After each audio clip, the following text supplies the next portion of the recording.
All right. Good morning, everyone. Another day in paradise. Sunday the 19th. Today's Father's Day.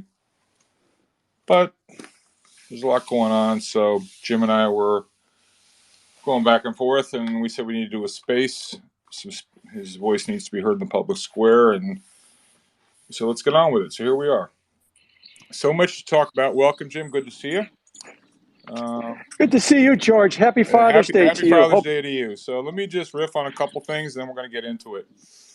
So, Jim, you know the quote from Lenin, there are decades when nothing happens and there are weeks when decades happen. What I'm really struck by, getting away from the sort of Captain Obvious first order thinking, the yield curve, recession, transitory, all that kind of stuff, is just this. One of the things I really want to get into with you is the speed with which things are happening and the pressure points that exist. And we've never really seen things happen at quite this type of a pace. And one of my concerns, one of the things I'd like to explore with you is the potential for something really going off the rails.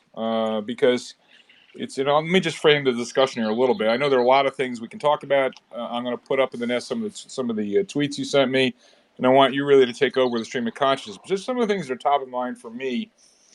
And I'm repeatedly playing that Fleetwood Mac "Little Lies" song as a lead-in. I just can't keep getting away from it because with each passing day, each passing week, there's just one bit of hogwash after another coming out from various officials, talking heads of mainstream media, social media.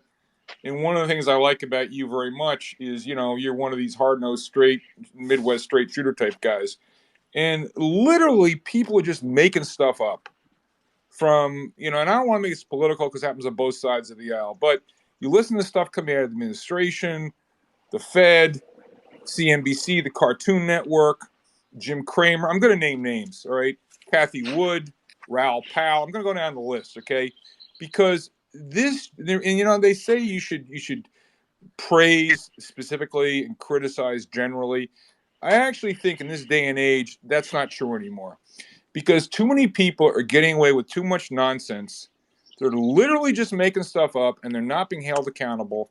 And this is not a game. This is having disastrous consequences for people, for our economy, for investors. And this just has to stop. It must stop. It will stop. Mr. Market is in the process of making it stop if the responsible actors, if the adults in the room won't make it stop. I was joking yesterday in a space. We had a great space. We had Amy Castor on talking about Bitcoin. We then had Helene Meisler, I know a good mutual friend, as well as Jim Chanos, another hard-nosed Midwesterner. And I made the joke, only tongue-in-cheek, that Jerome Powell is basically doing Gary Gensler's work for him. In other words, Gary Gensler is completely MIA. And again, this is not political. It happens on both sides of the aisle. So lest any of I'm an independent voter in case anyone cares. This is not about Republican. It's not about Democrat. It's about doing the right thing. And I'm just so angered. It's that Ed Beal thing, from Network. A man is hell. I'm not going to take it anymore. That people just they ignore the truth. We live in the post-truth society, and this is heading towards disastrous consequences for all of us. So, in any event, Jim, I'm trying to get you a little bit amped up here. So, I don't know where you want to go with that. You sent me a bunch of tweets. I'll put them up in the nest as we go along. But, Jim, I want to turn it over to you. They came here to listen to you. I'm happy to, we'll engage in dialogue. I learn from you. You really are one of the adults in the public square. You need to speak up. Maybe not so much in age, but there just aren't enough responsible voices in the public square being heard, and they're being drowned out by the talking heads and the folks in social media. So, Jim, good to see you. Welcome. Take it away. Go with it wherever you want, Jim. Oh, thank you, George, and thank you. So let me start big picture as a quasi defense of the things that anger you, but they should still anger you. 2019, the Federal Reserve held a series of meetings called Fed Listens. 2019, they had been for 10 years trying to get inflation above 2% and couldn't. And the Fed Listens tour basically concluded that inflation is no longer a problem.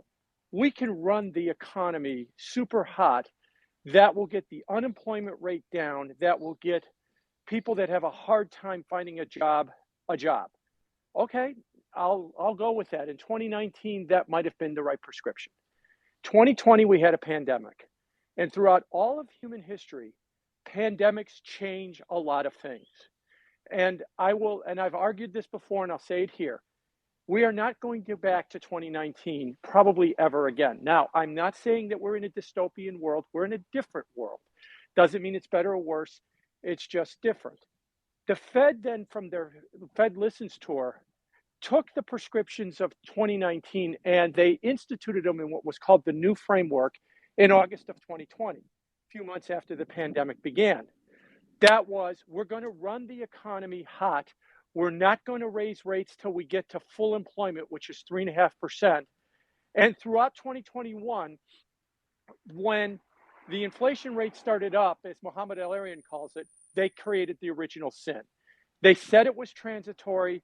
They looked at it go from 1.5% in January of 2021 to 7% by December of 2021. And they tried their best to explain it away. So the mistake that was made was last year. This year's the consequence. Now, everybody else seems to be operating under the 2019 model. Well, when the economy reopens and things get back to normal, it's going to look a lot like it used to look like. When the economy reopens and things get back to normal is today. This is your new post-pandemic economy. It ain't changing much from this. And because of what we've seen with the pandemic and the changes, certain things have made big changes. Now, the most obvious one is work from home. I've been a big proponent that work from home is a real thing.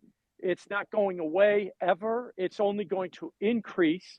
I push back on people that say, oh, you wait for the recession, then people will be begging to take jobs in the office. I think it's going to be the opposite. Companies are going to be, people assign a monetary value to working from home.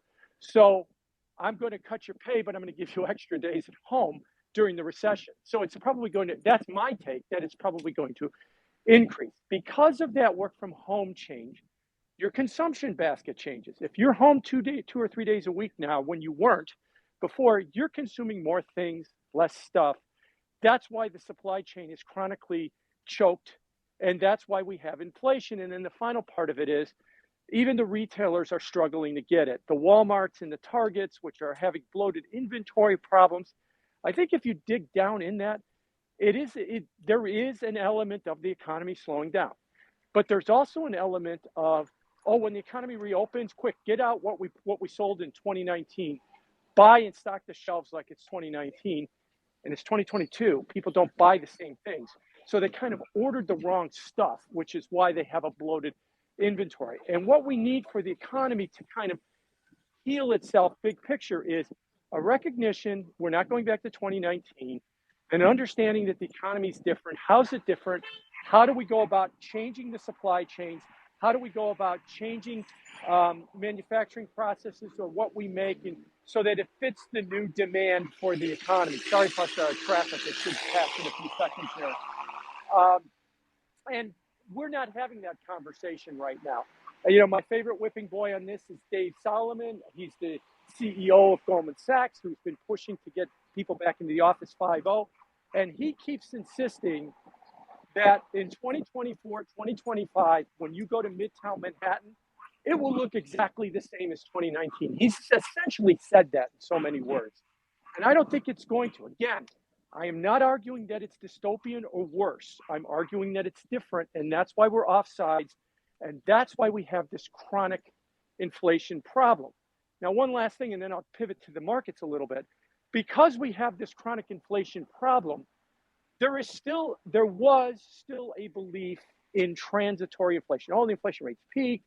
The cure for higher prices is higher prices. All of that is true to some extent, but what there seem to be arguing more than anything else is you don't have to do anything.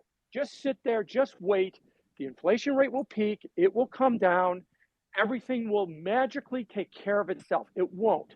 The only way the inflation rate is coming down is if there's active intervention to bring it down. That's a nice way of saying that the Fed And maybe the fiscal authorities have to put very restrictive policy on the economy to bring down inflation. Last thought on that, and I'll pivot to the markets. I've also argued that inflation affects 100% of the population. Every single person gets affected by inflation. That's what makes it so corrosive. When the economy slows and we have a recession, it affects a portion of the economy. Those that lose their jobs, it really impacts them and their dependents and their partners. It really impacts them as well too. Slowing growth impacts equity holders, but not everybody. So I understand the need to deal with inflation, even if it risks a recession. Well, because you can't let this go. This hurts everybody. And my favorite statistic on that side is, according to the Fed's survey of consumer finances, 40% of the public has less than $1,000 of savings and they rent. They don't own a home. They hadn't benefited from the run up in asset prices, either a home or a portfolio last year. They're just getting killed on this. So, yes, we definitely want to get on their case that they screwed this up last year, that they should have been more aggressive in pulling back last year, and they should have been more aggressive in pushing back, as Janet Yellen suggested, that the last stimulus check was too much, and then she kind of backed off of it for political reasons. There should have been more voices like that, saying you just can't keep mailing people money. It's going to create dislocations in the economy, which it has. So bigger picture, that's what I think is the problem. And what you hear on Wall Street and from officials is they're not ready to embrace this is a post-pandemic economy. They're still looking back to 2018, 2019, still believing that the economy's got more reopening to do. And when it does, it will start to look more like 2018 and 2019. If we could start with no, it won't. It's going to look something different. And I'm not going to tell you I know what that different is. I just know it's not 18 and 19. And I know that the retailers have finally gotten a slap in the face that you just can't keep stocking the shelves like it's 2019 because they're not buying stuff in those proportions anymore. We need to start having that conversation as to what a post-pandemic economy looks like. And I think that starts with a third of the workforce is now working in an office part-time. They have a full-time job, but they're working in an office part-time. And that's not going to change. And if anything, that's going to increase over the next several years. I have some thoughts about the markets, but I just wanted to kind of get that overview of where I thought on the economy. George, did you have any questions or follow-ups on that, Sure. or do you Yeah. want me to No. move into No. the No. economy? No. Jim, there's so many ways we can go here. I mean, it's so thought-provoking. First, just a comment. I believe you know Jim Walker, one of the best Austrian school guys out there, wise old Scotsman. And listening to you talk, Jim, I mean, Jim, two Jims here, Jim Bianco and Jim Walker. I don't know if Jim Walker's in the room. Um, Jim Walker, 2-3 months ago, had spoken about the ex post and the ex ante economy. He harkens back to his days as a young man, starting his career in the '70s when he started off as an auditor, working for a major accounting firm. And back in the day, Jim, and I think I'm a little bit older than you, but you certainly know of it if you didn't experience it. It was a big difference in accounting terms. You're in a highly more inflationary period. The difference between FIFO and LIFO accounting, and that has not been a relevant issue for decades now. But the point of that was not so much to argue about what's the right accounting method, but rather it was trying to get to the point of when in higher inflationary times, the incentives get changed, and companies, economic actors will be motivated by changes in prices. And one price changes, all the other prices change. In that, in many cases, companies, what's happened now is that the prices have gone up in so many areas that some companies don't even know if they're making any money. I mean, one of the big friends of this room, Jackson Monero, I don't know if he's in here this morning. He's an executive with Starwood in Miami, and he was telling the story about how they tripled room rents, but none of what was happening on the top line was flowing through to the bottom line. Heard similar stories. I know you know this, Jim, but traveling nurses, getting paid as much as $9,000 or $10,000 a week because if they're not available for the surgical suite, the hospital can't do the surgery, and that's the big money maker, and so all the economics fall apart. And so, Jim, I guess I'm not here to regale you with anecdotes, but rather to dive a little bit deeper on some of the points you were making about why it's so important to get this inflation down, because the rules to differentiate between the ex post economy, going back to Jim Walker, the ex post and the ex ante, like you were just saying, you don't know what the future is going to look like exactly. It's not dystopian. It's not the end of the world, but Dorothy, we're not in Kansas anymore. You're in Illinois. It ain't Mm-hmm. 2018. It ain't 2019. And I've never seen this in my career. I've only been at this for 41 years, where literally the wheels are coming off of the economy in terms of the basic rules of engagement. And so I don't know what part of that you want to agree with, disagree with, or weigh in on. But is this why the Fed really has got the bit between their teeth and they're so determined to get inflation down?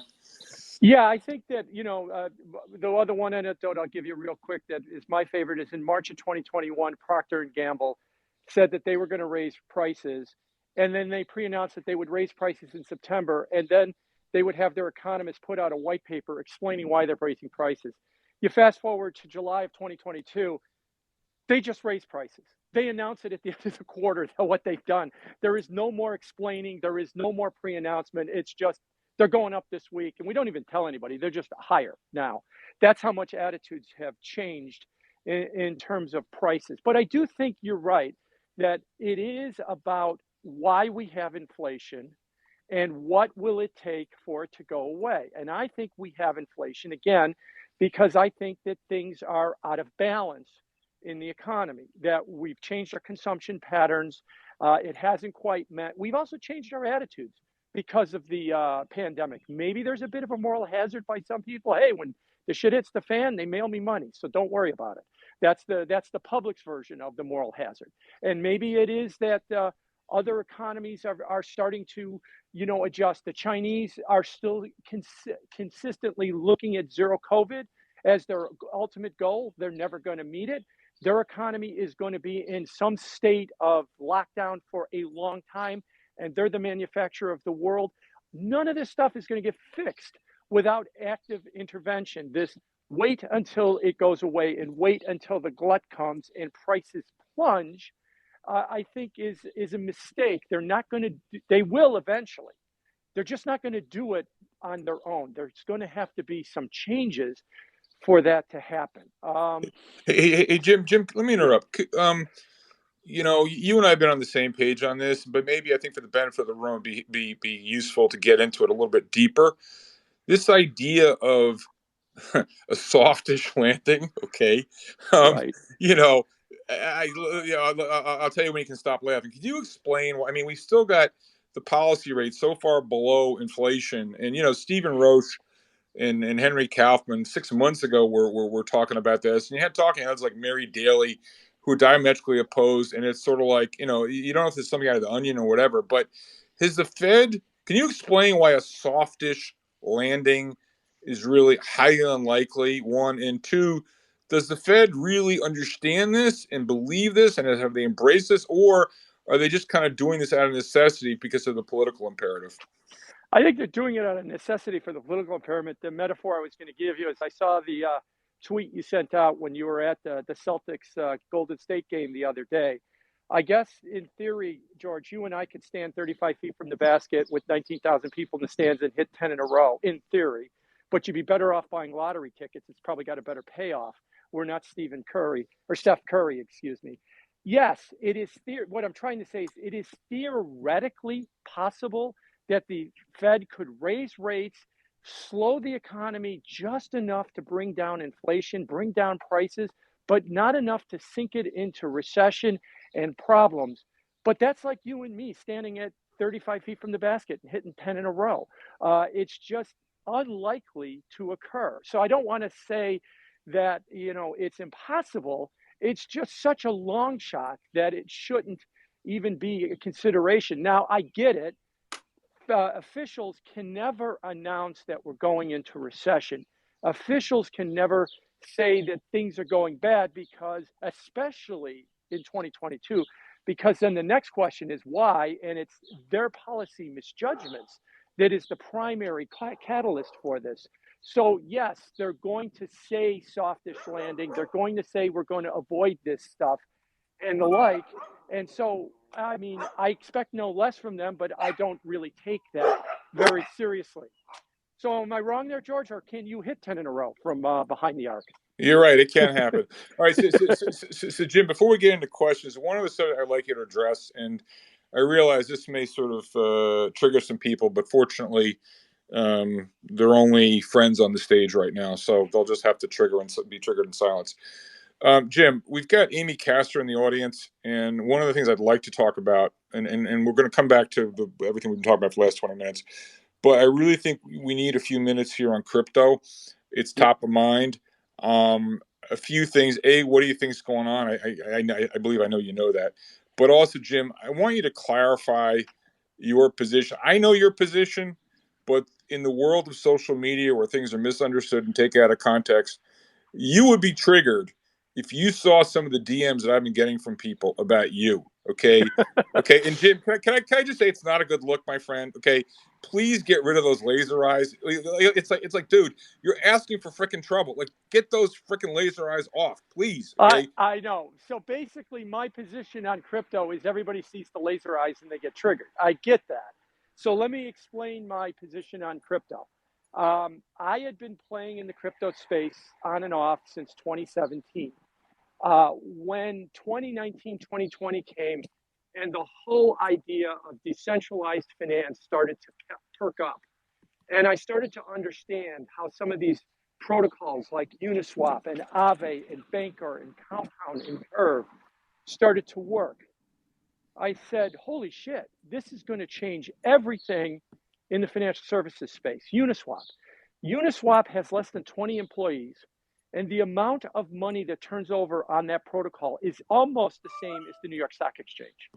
Yet the New York Stock Exchange has 4,000 employees, and they're doing it with 20, and 18 of them are programmers. That this is going to be the future of finance. I see that. I believe that. I still believe that. The laser eyes was always meant to be, I believe in that future, not I'm pumping a coin. I have never pumped a coin. I have never recommended a coin. I will never recommend a coin. I have said to people, if you want to take a small amount of money and call it an education fee, go ahead and play with some of these protocols just so you get to understand how they work. And that's the way I've done it too. If this whole space goes to zero, my lifestyle's not changing because I have not played in that big a space. So I've always been a believer in that. Now, history has shown that all technologies come with booms and busts and frauds and scams and wild speculation. You could go all the way back to the invention of the telephone when there was hundreds of telephone companies that popped up out of the blue. A lot of them were scams just to basically rip people off. And the public, by the late 19th century was kind of getting turned off a telephone. Oh, this isn't going to go anywhere. It's just a way to rip me off of my money. It's very similar to what we're seeing right now. We saw this with the internet. We saw this with mobile. We're seeing this with crypto. Now, what's happening in crypto today? There was way too much leverage. There was way too much speculation. And that speculation and leverage is getting wrung out of the market right now. It started with the Terra collapse. It's gone on to Celsius, a centralized exchange that is having some problems. Babel Finance is a Hong Kong centralized exchange that's also having some problems as too. BlockFi has been rumored to have some problems. They're having a difficult time raising money. A lot of leverage players are getting blown out, and now everybody's focused on the big levered player. That's MicroStrategy. He is underwater. He's underwater on his position right now, and he's going to have to make a decision as to what's going to happen here. Either A, he could, in theory, raise more money. And if he raises more money, he could then delever himself. But good luck. No one has been able to raise money in the junk bond market for the last couple of weeks. Or B, he's going to be forced to liquidate. The marketplace, what's interesting about what's happened in the crypto marketplace is Bitcoin and Ethereum are now falling more than all of the other altcoins. And that suggests the market thinks there's a forced liquidation underway. And that's how it has been trading, like there is a forced liquidation as well, too. How's that, George? Did you have any follow-ups or questions about it? Yeah, no, Jim, that's fabulous. So, Jim, you and I have been around long enough. When you get in a situation like this, where the leverage starts cascading and all the dominoes start collapsing, there's no telling how far prices can go, how dislocated they can become. And what I find particularly troubling in the current environment is because of the opacity of the market, we have no idea. And I'm prepared to believe, given the lack of transparency, the extraordinary amounts of leverage that were on offer over the last few months and years, that anything is possible. And you have no more motivated a seller or buyer than someone that's caught on the wrong side of markets.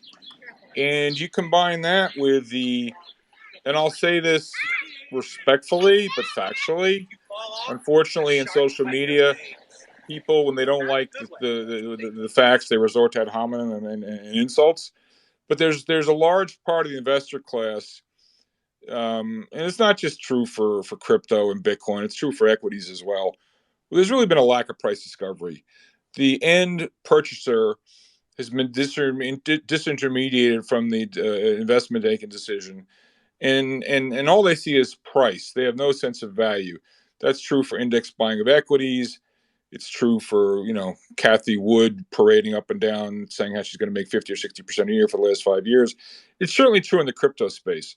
And one of the things I'm really troubled by is, and Jim, this is maybe I'm on a rant here a little bit, but I guess a good first question for you is, how do you think about the value? Let's talk about the value. Okay, the value of a Bitcoin. How do you value the Bitcoin? Let's ignore all the other cryptos, just the value of a Bitcoin. And I started a deep dive on crypto over a year ago with a bunch of other folks, some of whom are in the room. Mount Gox, hopefully he'll come up and talk a little bit. And in my travels, I was stunned by the substitute for a thoughtful answer to that question. Instead, it's insults, profanity, ad hominem, number go up, bro. It's a narrative. It's sort of like buying a story stock, on 100 times revenues. And so I totally get that in a period of time when you've had the most reckless monetary policy in history, pigs can fly and anything can happen, and prices become completely untethered from value. But that's not a sub. But when the clock strikes midnight and the bartender stops serving up the drinks and no more liquidity for you. And as you've said, Jim, many a time, and we got to get Michael Kantrowitz up here as well. He's around. I hope he comes up. And we find out that Bitcoin was really nothing more than a speculative asset trading just like the most high beta NASDAQ pieces of garbage you could find. And yeah, I totally get that there's a place for blockchain technology. There's no argument about that. I fully believe that in the years to come, at some point, we'll get digital currencies. So I'm not against blockchain, but the arguments that people advance for Bitcoin or any of these other cryptos, it's all about number go up or technology. They start talking about a science fair. There's this digital processor, this, that, whatever. It doesn't matter. It's all a story. And most importantly, those arguments say nothing about price. They can be true whether Bitcoin is 20,000, 2,000, 200, or 200,000 or 2 million. It's sort of like the one decision stock. And I stack that up against narrative driven investing, paying no attention to valuation over many market cycles. And it's no different. So, Jim, talk to me a little bit about how maybe you don't even think about valuing Bitcoin. Maybe if you it's just flows and it's a hedge against, the devaluation of fiat currency. I don't know. But I have yet to hear a single thoughtful defense of the valuation of Bitcoin that stands up to any intellectual rigor. Can you help me, Jim? So unfortunately, on the last part of your question, no, I can't give you a hard value for this. The closest thing I can tell you that I think this is like is buying into some of these biotech companies with no revenue, right? What are you betting on? You're betting on five guys wearing white coats that they're going to invent something really spectacular in the future, but they have nothing right now. That's probably the closest that you've got with Bitcoin. The allure of where I think it's trying to go is that I look, I have a libertarian streak like a lot of people that are in this space. And I see crackdowns and restrictions on the use of your money going no further than, and I just don't see it in the United States, I see it everywhere. Think about the Canadian truckers and think about the retroactive laws that they put together, or the sanctions on Russia. Look, they're not good actors, but we just willy-nilly decided to change sanctions. And the concept of maybe turning money into private property is really where I think the allure of where Bitcoin goes. And that's really a question that I guess society's got to have. Do you want money to be a private property thing, something that no one can take away from you, no one can censor? That's where a decentralized blockchain technology can work. If that's something that is either unattainable or something that we don't want, that we prefer to have our money issued by the state as it has been now, okay, that's going to give us a different outcome. But I am still of the belief that ultimately over time, we're going to gravitate towards the idea of private money. Again, does that mean I can tell you, here's an equation, put in these metrics, and out will pop a fair value for Bitcoin? I don't see that right now. Like I said, Jim, let me weigh in here. Obviously, we're not interested in precision. We're interested in just sort of order of magnitude, like how many zeros should we put on the price? Um, it's like let's go back to your example of a biotech company. There's five guys in a lab wearing white coats. Okay, fine. They're going to come up with a cure for cancer, God knows what. Well, you'd probably say, well, what's the market putting a value on that? Is it valued at I said to you 100 million. You say, okay, well that seems like a good lottery ticket. If I said a billion, 10 billion, 100 billion, a trillion. If I said a trillion, you'd probably say, well, what do I have to believe for that to be a reasonable bet given the risk involved? And so you can sort of try to come up with a framework to value the thing. And my problem is I've not seen any rigor at all. Zero. I'm going to call them out by name because one of the things I hate, and people can throw as many tomatoes at me as we want, the intellectual arrogance, the pretentiousness, the faux economics of people like Nick Carter, Raoul Pal. Those are two of the worst because they try to pretend to be able to answer that question. Then you just have to have the cheerleaders like Dan Held, Michael Saylor, Pomp. These are the evangelists. They don't even try to. They don't even pretend. They're just like, number go up, bro. Okay, fine. But Jim, you've been around a long time. If someone came into your office or someone came into my office and said, hey, here's a biotech stock, blah, blah, blah, the greatest story they ever told, there's a cure for cancer, you and your analyst or my analyst, we'd sit down and say, okay, what assumptions do we have to make to believe this story? And what are the risks to this story? And again, a key problem here is a differentiation between blockchain technology, which I have no problem with, and a Bitcoin. I mean, let's say for the sake of the argument that we get private money in the years to come, and it's regulated properly with disclosures, so we don't have wildcat banking, and there'll be integrity in markets. Well, it doesn't inform me as to whether that money should be worth, again, 10 cents, 1,000, 100,000, 10 million a coin. I don't know. So people run around and saying, well, it's 65,000, it's 19,000, blah, blah, blah, blah, blah. Okay. But to me, in the end, when they don't even come up with a serious, and I'm not interested in details, but a robust, at least intellectual attempt to justify valuation, it all winds up degenerating into number go up and narrative chasing. So Jim, what would you say to that? I would agree with you in that the problem that happened during the bull market of 21 and 22, to some extent, is a lot of the builders in the space lost their way. I was always arguing the single most important thing that any cryptocurrency could do is show a relevant use case. What do I do with this? I own it, it goes up. What do I do with this? And they lost their way by saying, oh, the use case is you can lend it out and get more of them. Yeah, but what do I do with those as well? And towards the late part of the cycle, stable coins appeared for a moment there that they were going to start to become the use case, that they could become an alternate payment system. But then that even fell by the wayside and it just became another object of speculation. And that's what's kind of blowing up right now is the speculation. Now, crypto's going to have a crypto winter. It's going to be down in price for a while, and it's going to be ugly. It's going to wring out the excesses. But as all markets that wring out excesses is, the problem is, it could also wring out me and you as well. And even though we might not have been doing all of that leverage shenanigans in the market, I think in the crypto winter, to have another bull market, they're going to have to start working on uses. Okay, what do I do with Bitcoin? How do I buy something with it? How do I exchange it for value in the real economy? There are ideas on that out there. They have been very slow in upcoming. And the other thing the space has got to do too is they've got to do things right. They've been so rushed to get stuff out and cut corners that they always get hacked and exploited, and people lose their money, and the protocols don't work right because everybody's, you're right, because everybody's just trying to make number go up. You know, we need to deliver on this, and even though it's not ready, just deliver something.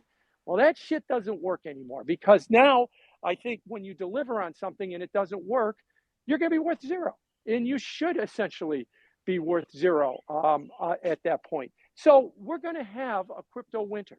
We're going to have these existential questions being asked. What's it good for? What do I do with it? Can I do something with it? And we'll see where we go from there. The last thing I'll mention to you is crypto. If you look at chain analysis, there's only one country in the top 20 that crypto is by GDP or population that's a developed country, and that's the United States, around 10th. Most of the other countries that are really trafficking in crypto hard tend to be more of the emerging and developed market countries. Nigeria, the Philippines, Vietnam, South Korea's in there as well too. They're a lot further along in realizing the potential of crypto than the United States is in terms of trying to use it as a alternate form of exchange. You know, at the Hong Kong airport, you could get, I don't know if it's still the case now, but last year, if you went to some of the money changers after you got off a plane, you could get quotes in Tether. You know, so they were a lot closer to getting to that realization, but then they kind of fell off the wayside too. So I still think there's something there. It just needs to be reset and thought about what is it that we need this to be, as opposed to an object of rank speculation, an actual real use case. Then the protocols we could borrow and lend and trade and swap, they become a lot more useful. And 100%. the final thing is there's this amorphous thought about Web3. And everybody says it, and nobody really knows what Web3 is. So I'll give you a definition of Web3. At least what I think it is, it's private ownership of everything. You don't own this Twitter Spaces. Twitter owns this Twitter Spaces. Twitter makes money off of it. They might rebate you some money if in some forms of advertisement. Same thing with me, with my Twitter handle, and everybody else. Same thing on Facebook. Same thing on YouTube. This is a big part of the new economy.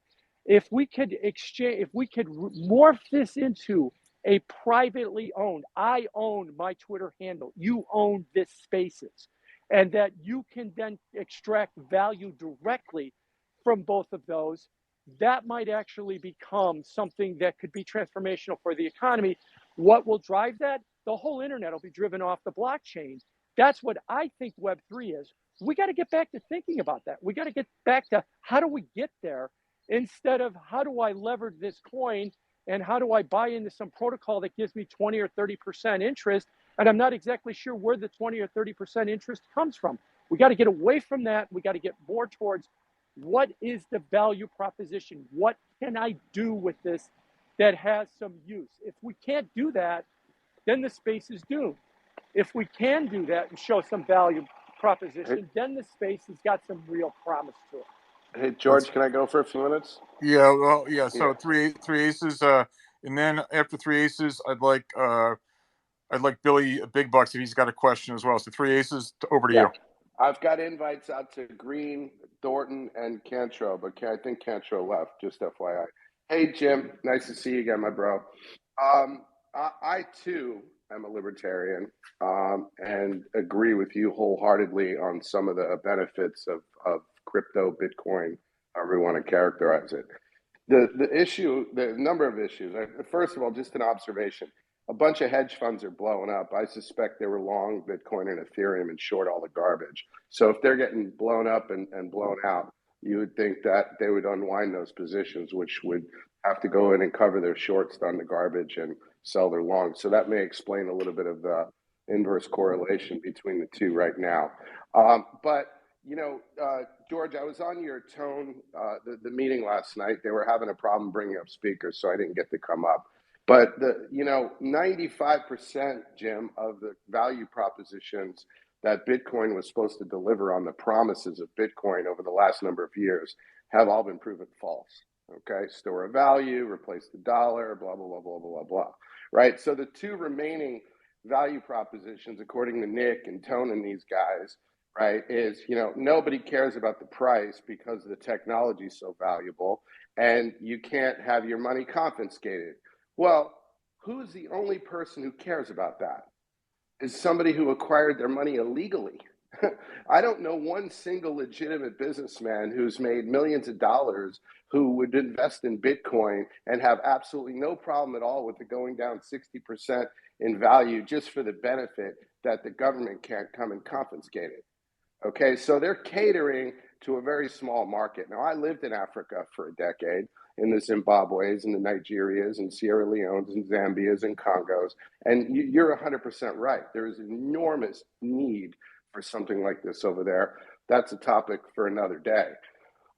So, it's a tough road to hoe when your core value proposition caters to one type of person, a criminal, right? And who is it that you have walking off with the biggest Silicon Valley fraud in history?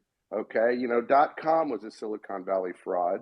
The SPACs, the EVs turned into a Silicon Valley fraud when they all showed up. And here they are now taking Jim Chanos's brilliance. I can't believe I missed that, George. Yesterday I was sleeping. So who's walking off with all the dough offshore, right? In frauds, right? As a result of all this stuff, unscathed.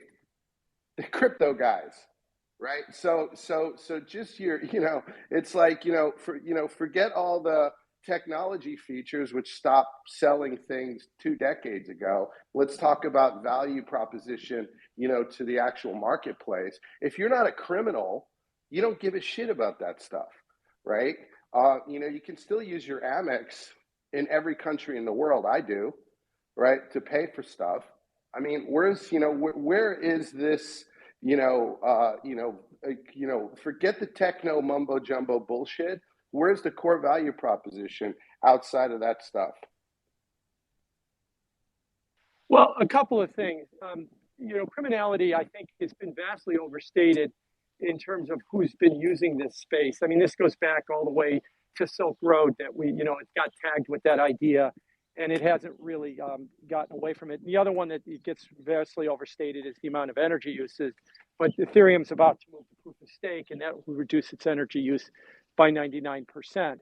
But I would go back to you and say, I think if we start with a proposition that the current financial system is not meeting the needs of the current economy, and I'll give you one statistic. There are 11 sectors in the S&P 500. Since the 2007 peak before the great financial crisis, the one sector that has underperformed all the 11 sectors is the financials. They've been the worst performing sector of all.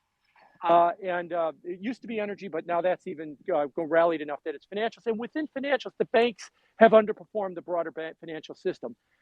The marketplace is telling us financial system is definitely broken. It is not the financial system that the digital 21st century economy needs. Now, the financial system itself could change, but doesn't seem to be willing to change. Now you go to the people you talked about in Africa or in Central America, and you talk about the payment system that we have. It is a complete mess. There's way too many rent takers in it. It takes too long. It's way too expensive. It costs on average, take El Salvador for an example. Bukele was right about this. If 70% of the income of their country comes from people working outside the country, which is code for in the United States, and they're gardening and they're, cleaning hotel rooms, let's call it what it is, and they send their money back to their country, costs about 10 to 15%. It takes about a week. In other words, those people work 1 month a year just to pay the bank to send their money back to their family. That system is outrageously broken. It needs to be fixed. It's nice that Governor Waller says that, yeah, maybe we ought to look into it. No, fucking fix it yesterday. Don't just say you ought to look into it. I understand it's a very profitable system for all the rent takers in there, But this is one of the things it's attempting to try and fix. This is one of the things Bukele mentioned. He was right about that. Maybe he was wrong, and probably is wrong on the prescription that Bitcoin is the answer, but he's got the problem correct. Now, the financial system could meet those needs. The JP Morgans of the world could say, we have to put together a way that you can send your money from the United States to El Salvador in less than a second for no cost, as many times as you want. We need to fix the financial system, or fix so that you and me in the developed world, we have to get away from these broken models we have where we pay subscriptions to Netflix. Netflix should be a per minute charge that you constantly take a dime a minute from me. I just log in, don't even need a login. I just connect, and you take a dime a minute from me every every minute that I'm using your service, and you don't take anything from me when I'm not using your service. Financial system is not ready for that, and it's probably not going to be ready for it. Some of the blockchains, the layer ones as they call them, are attempting to try and fix those problems. So this is where I think it's going. And yes, criminality is a problem, but there's a larger, bigger picture that's trying to be solved here. And yeah, we kind of got away from that for a while, and we got way into trying to make number go up, and that was very problematic. But we've seen this with tech before. We've even seen this with Bitcoin before. Bitcoin was down, or Ethereum was down 93% off of its high by 2019, and then it recovered to a new high, largely because a lot of the new DeFi protocols came out, the Uniswaps, the Bankers, the Aves, and people looked at them and said, wow, this is a decentralized version of the financial system. And the hype started all over again, and then it got to be too much. And maybe now in this winter, remember in 2002 to 2005, when the NASDAQ was down 80%, Facebook was being developed, Google was going public at that point, was in nascent technology, Twitter was being developed. All the good technologies come out of the bear markets. Well, crypto is going to go in, is in a bear market. It's going to be there for a while. Hopefully, good new technology will emerge from this in a year or two or three and justify another rise in value that you and me will say, okay, this makes a little more sense this time, as opposed to just another giant hype. Hey, And maybe there will be one of those. so Jim, as far as the underbanked and under, served, participants such as your El Salvador example, listen, you could have $2 million in the bank in Zimbabwe, and you're only allowed to take $50 a day out. I get it. That's crystal clear to me. And when I look at things like Blue Wallet and stuff like that, I think it's genius. But that's a very, very tiny piece of the pie. I mean, Western Union's revenues are $5 billion, right? I mean, we're talking about, so I get that part of it, right? But what about the guy that's worth 25 million liquid? What does it do for him? I think the answer is nothing. Yeah, Well, Ace, hold on, Jim. Ace, we're going too much down the crypto rabbit hole. I want to get off this topic, if okay. you don't mind. So I'd like to bring some other speakers in. So first, I want to go to Billy Big Bucks, and then we're going to do Newman, and then we're going to do Crypto Bull. Billy Big Bucks, good to see you. Please unmute yourself, Billy.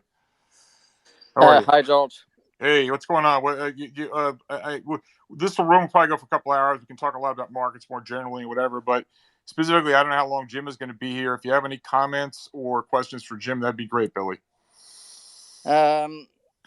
Just on the observation, I just wanted to make a sort of common sense observation on Bitcoin from kind of far away. Despite 40 years in financial markets, I guess I decided from the very beginning that I had no interest whatsoever in Bitcoin. The same way as if somebody told me that the Zimbabwe dollar is going to be the best asset going forward, I couldn't care less. The thing I don't understand is the utility of Bitcoin. I mean, including in the smart contracts and things like that. I mean, it seems to me that you can pay for everything in dollars. NFTs, the same thing. So I don't really understand this thing as a quote unquote currency, and it really looks like consequences of of the bull market and free money, and something totally crazy had to come up, and I think it's cryptocurrencies. It's just a manifestation of of free money for so many years of speculation, and something like tulipomania came out, and it's called Bitcoin on the smart contracts things.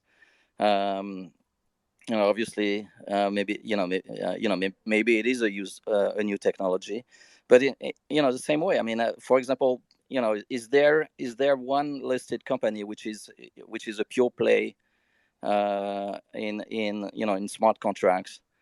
I cannot see anything. I mean, most of the listed companies which have to do with smart contracts are actually Bitcoin holders. I mean, that's what it is. So, I mean, I have a very, very dubious high, on this whole thing, and my guess is, at the end of this cycle of interest rates going up, I think Bitcoin will, will not be as relevant as where it is today. 100%, Billy.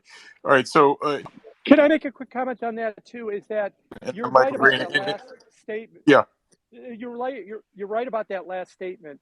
One of the things that really helped hype the hell out of this was the central banks of the world were basically suppressing interest rates to zero, and the promise of crypto was you were going to get an interest rate. Well, if that game is over with, and you are not going to get an interest rate from your traditional bank account, and we've done taking out all of the speculation out of crypto, there will still be an interest rate from staking and trading that you can participate and get an interest rate, but that might only be 4 or 5%. And if your bank account is going to give you 3 or 4%, you might just look at crypto and go, hey, well, why should I bother? I'm getting pretty much the same thing in the traditional space. But so there's another hurdle that crypto is going to have to overcome. Thanks, and Jim. All right. They can't overcome it with more so leverage. okay, so listen, I wanna just reset the room here a little bit. This has been a great discussion so far, and I'm deliberately. By the way, for those of you that have requested to come up on stage, if I don't know you, or if I believe you're a maxi, and I'm sorry to generalize, but I've been subjected to so much vitriol, insults, shallow comments. I'm just not going to have it. If you want, I'm willing to have you come up on stage, but you need to DM me with your question or your point ahead of time, because if this is going to go into a number go up or gratuitous insults, or I just have to go on my high horses for a little bit. The first time I went into a crypto space a little over a year ago in Clubhouse, I go in and I'm generally a reasonable person, and I was just like dumbfounded within 10 minutes because of their cult-like following, and they're not welcome to any discourse or just question about the null hypothesis. I'm in a room, and 1,000 people had taken my picture from my LinkedIn page and adopted that as their avatar. In Bitcoin Tina, I'm referring to you and all your friends. If you can't behave yourself without going crazy hysterical, without insulting, we're just not going to have it. And you're in my room, you're in my house. So for anybody who is a Bitcoin maxi or is pro crypto, you're going to have to tell me what the question is. And I'm warning you right up front, if it's number go up or if it's anything remotely involving an ad hominem attack or profanity, you're going to get thrown out right away. There's this jackass Travis that tried to get in here a few minutes ago. And this dude is hilarious. AMC Ape. He was telling me I didn't know how to run it. This is like 6 months ago. He reamed me a new one. He was in Tara's space. I'm sorry to go off the deep end, but I'm saying this because this is what I'm up against. Many people can't take it. They don't have thick enough skin, or they're young enough, or they're working for big institutions. They got compliance reasons. I don't give a shit. I'm not working for anybody. I'm old enough. I don't care. I can destroy you with facts. Bring it. But if you're going to involve insults ad hominem, go somewhere else. This room's not for you. So again, anyone who's asked a question, or anyone who wants to get up on stage, if I don't know you, you're going to have to tell me what the question is in a DM. Otherwise, you are not welcome. Jim, I'm sure you've had a lot of brick-bat. Yeah. And Jim, I have to just tell you one other thing. As we're speaking, I'm getting DMs from people saying you're a charlatan, you're a liar, look at this, look at that, et cetera, et cetera, et cetera. You just won't believe the shit that keeps coming, Jim. I mean, Oh, I know. That's just it's just the heat of the space. But George, let me offer to everybody an idea. I could stick around for a while longer. We've been talking for almost an hour. We haven't even brought up the words 10-year yield or S&P 500. If we want to pivot towards those topics, I'm Okay, very happy to. Jim, that's a great idea. So we are suspending anyone who wants to discuss crypto for the next half hour, as long as Jim can be here. We're not going to have it. So we're going back to the real economy. So I'm going to go to Newman, and then Michael Green, and then Crypto Bull for the next half hour. No crypto questions. So Newman, do you have a question for Jim Bianco? Hey, yeah, I do. Thank you. Jim highlighted, and so I'm going to pivot away from crypto. I just wanted to make one point there, though. Jim talked about the privatization of money and how, like, he'll own the Twitter space and his own Twitter and stuff like that. And I think that regarding Newman, sorry, you're a friend, brother. Please, time is precious. Jim's time is precious. Let's get back to the 10-year yield. Okay, let's go. Let's get away from this bullshit money thing, please. Okay, it's a crypto-related observation. I don't want to go down that rabbit hole. We can. We started this conversation. This space talked about the rate of change and the speed at which things change, and I'm curious how Jim feels about coming next week into the month end. We know everyone now sees the crypto implosion, okay? And someone mentioned earlier, I think it was 3 Aces, that he believes folks are probably long those cryptos, some hedge fund guys. So into next week, and we talk about the moves in yields, the moves in mortgage rates. You know, when you move from 50 bips to 100 bips, it's only a 50 bip move, but it's a double. And the DV01, the movement of these price movements in these bonds goes bananas. And so that dislocation, along with what we've seen here in the crypto space last week, everyone's talking about it now. I was curious on Jim's thoughts into month end here, into next week. Like, would it surprise anybody if crypto opened down as much as it sort of currently is, whatever? Would it surprise people if we had a rally here at the month end? Curious, Jim. Yeah, so I know you got Mike Green on hold, and we could bring him up because I'm going to try and channel some of the thought that he had to answer your question. The whole idea of indexation and buying into, all the ETFs, the broad-based ETFs, was predicated on an economy and a financial market of low volatility and low inflation, and it worked. It worked great through the pandemic, but I think it's now becoming a bit of the Achilles heel of the market right now. We've seen some incredible statistics in terms of the wipeout in the market, maybe not in price. 10 of the last 11 weeks, the S&P has been down. That's never happened before. Actually, you could go back to 1900 on the Dow, 10 of the last 11 weeks, it's been down. And you still won't find an example of the market losing in 10 of the last 11 weeks. Month to date, only 11 stocks are up of the 500 in the S&P. So the 489 are down. This whole one-sided affair that you see in markets is unprecedented. And I think it comes back to when people buy, they don't pick stocks anymore. They pick indexes, and indexes put money in, and everything goes up. And when they pull money out, everything goes down. So we're stuck with this kind of binary market where if you're going to get a rally into the end of the month, if you're going to get a rally at some point, everything's going to go up. And if you don't, pretty much everything's going to go down. Now, through the end of the month, obviously everything is focused on the Fed. And yesterday, Chris Waller came out and said he would vote for a 75 basis point hike in July. Now, Chris Waller's a governor, and a quick little inside baseball for those of you that are not familiar with the Fed. There's two types of voters on the Fed. There's the regional bank presidents.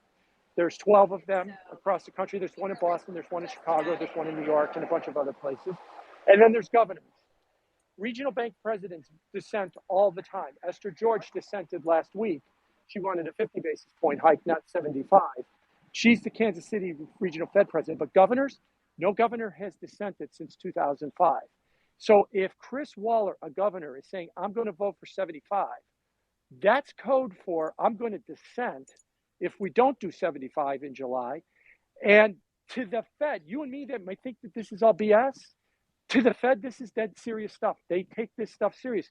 The market is pricing an 89% chance that the Fed is going to raise rates by 75 basis points again. in July, and go back to Powell's presser last week. He basically laid out for us that there was two statistics that came out that said why they moved from 50 to 75. The first one was the CPI number was worse than expected, and the second one was the University of Michigan's survey of inflation was higher than expected. Okay, Powell just set this table. There's three things you can look at in the markets. You can look at the Michigan survey, which is out again. It comes out every 2 weeks. It's out again on Friday. You can look at the CPI, which is out the second week of July. And you can look at the sum of everything else because they're in third place, the sum of everything else. So if you want to rally into the end of the month, if you want to see any kind of rally, I think you're going to, this is about the Fed and this is about restrictiveness. If the Michigan survey shows some kind of a downshift in inflation expectations, that'll be treated very positively. If the inflation rate comes in under expectations, that would be treated positively. But a quick word about inflation. In the last 16 months, it's only come in below expectations one time, and that was July of last year. So these numbers have always been stacked towards going higher. So yeah, I get it that this market is oversold and you'd be looking for a bounce, but we are by those metrics, 11 stocks up for the month, 10 of the last 11 weeks, the market's down.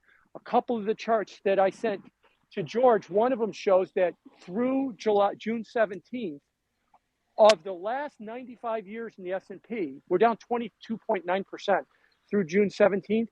Only 1932 on a calendar basis has been worse. If this was the end of the year, it'd be the seventh worst year of the last 95 right now. This market, if you think this market's oversold and ready for a bounce, you could have thought that 4 weeks ago. 100%. And got your head handed to you. 100%, Jim. Go ahead. Sorry. Go ahead, Jim. Go ahead. I was just going to say, what I'm trying to say is there are metrics that people use in a bull market that says, here's overbought, here's oversold, and they don't work in a bear market. And we're in a bear market now. So whatever you think is oversold in a bull market, we have blown all the way through that. Right. Wait till you see how oversold bear markets can get. And that's what's happening. Jim, let me pour gasoline on your fire. Again, to invoke that quote from Richard Russell, in a bull market, the hardest thing to do is stay fully invested. In a bear market, the hardest thing to do is to stay out. And by the way, Jim did send me about a dozen charts.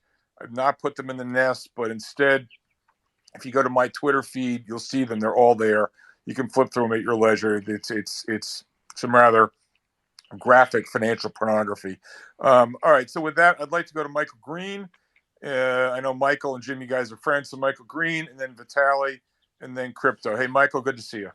Hey, George, great to be here. And yeah, Jim and I are actually going to be doing a podcast together on our Keeping It Simple. I think is it next month or the month after, Jim? I can't remember. It's next month. It's Bastille Day. Oh, there we go. Bastille Day. Yes, we're going to let them out of the prison.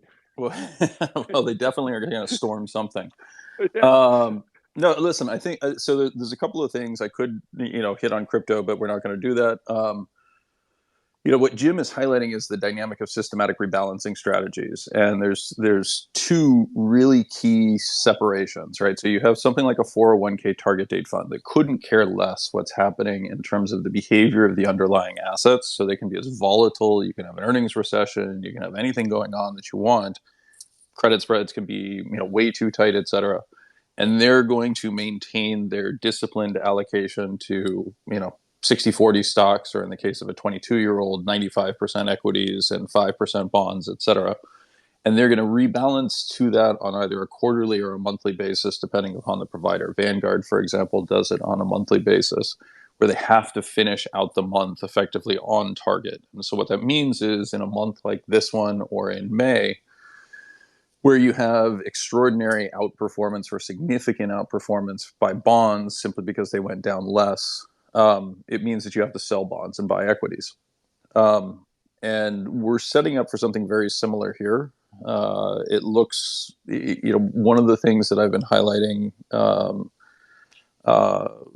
through the tier one service that I'm involved with, is the fact that this time around option expiry, which has similar dynamics to it because effectively dealer delta expires, that traditionally occurs with basically a week left in the month, and this month there's more time to that, right? And so I think that there's risk that we move lower rather than higher, at least in the immediate front. But we've got sizable rebalancing flows that are going to be coming in at the tail end of the month. So the point I would just make is, can anything happen? Can Russia launch a tactical nuke in Ukraine? Can something terrible happen that is exogenous in nature? Of course.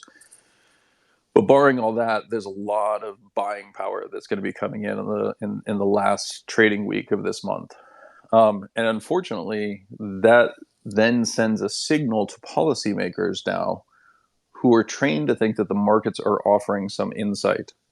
And so it's almost like the worst possible thing can happen, right? So most people focus on Waller's statement that he wants to hike 75 basis points. I largely view that as a political posturing. And as Jim points out, willing to dissent.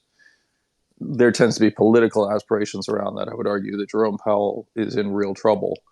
And those around him may be positioning to say, hey, I would have done something differently. But the signal that's likely to come from the financial markets, all else equal at the end of this month, is, oh yeah, no, it's all fine, right? And so you could very easily see a rebound in Bitcoin. You could very easily see a rebound in the S&P. You could very easily see a rally in high yield bonds, where it's very, very expensive to be short this stuff and to be buying protection. And it has absolutely no economic signal whatsoever.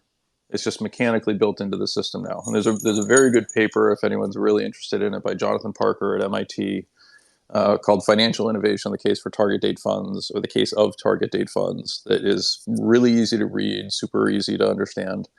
Your math levels do not have to be particularly high. That walks through these dynamics, and it creates some really interesting components where, the most frightening part for me is not actually the systematic rebalancing, although that obviously creates its own incentive dynamic, but more importantly, because policymakers pay attention. So they'll see a rally as saying, see, it wasn't a big deal. We went 75 basis points. Mike, can I just jump in here and just make a couple of observations and correct me here? Target date funds, I think, is 3.5 trillion now. It was up from like 10 billion, like 10 or 12 years ago. It's been enormous growth, and hasn't Vanguard been the vanguard in leading everybody towards target date funds? And as far as the buying pressure, didn't we also see that last month going into We did. July 1st as well too? And June 1st, yeah, June 1st, June 1st, excuse me. And they took away the wrong ideas from that one as well too. 100%. And that's this is part of the reason why you hear me, in Mike Green terms, emotional, right? Because we're getting terrible signals. The policymakers don't know what they're receiving. They don't understand the mechanical nature of the market. In many ways, they refuse to acknowledge it. And the risk is very real, right? I mean, we literally called exactly what happened in May. Nobody was saying when we were down 10% in May that we could end unchanged for the month. That's exactly what we were calling for. And it was simply a function of doing the math. And the worst part is, I just want to emphasize this, every time a discretionary trader sells, the odds that money is effectively going into a hodler, the Bitcoin equivalent of, number go up, don't sell. Why? Not because I believe in it or I think number go up in an explicit sense, but simply because that's what the machines are programmed to do. That's what a target date fund does. It believes number go up at 8.6% on average per year. Right? It's completely insane, but that's how the system is built. So, guys, let me just... Can I just throw in one more thing? Yeah, Jim. I'm going to quote Mohammed El-Arian from Friday, and it fits perfectly with what you were saying, Mike. He said, everybody thinks the Fed's got two choices. Choice one is to be overly aggressive to deal with inflation. Choice two is to back off to deal with a slowing economy. He said they're going to pick the third option, which might be the worst one, and they're constantly going to flip-flop between the two of them based on whatever signal they're getting, and they're going to make it far worse. Yeah, so let me weigh in here. So I've used the analogy repeatedly over the last few months. It's like, imagine, Jim, and we're in a car together, and Bianco's at the wheel, and we're careening down a snow-covered mountain road, and Michael, you and I are backseat driving and saying, Jim, watch out, you're going over too far to the one guardrail. So he takes the wheel and he spits to the other side. Oh, now you're going too much the other way. There's no plan. We're just careening out of control down the mountain from one side of the road to the next. They have no plan. They're just reactive. They're not proactive. Let me just spike the punch bowl a little bit further, Jim. So and Michael, you're totally right. I mean, these mechanistic flows are, they're just, it's on the wrong signals. And yeah, kudos to you for getting, the market rally right in May. But equally, just when a market rallies back up, then it kind of gives up the ghost again and collapses back down. So, but Jim, two other very important questions we haven't touched on here. Could you talk a little bit? Well, three things that have, these are some of the other elephants. We got a room full of elephants. One, what is going on with the Bank of Japan and the yen and the JGBs and yield curve control? And what do you see? Do you think finally they're going to have to give up the ghost and we're going to see Japanese yields go significantly up? And what does that mean for global markets? Two, what do you see going on in Europe? The economy and the euro and whatever. And then thirdly, related to the first two, what are your thoughts about bond yields from here? Thank you, Jim. Sorry, let me take the BOJ, and Mike, if you're still with us, you could jump in on this as well too.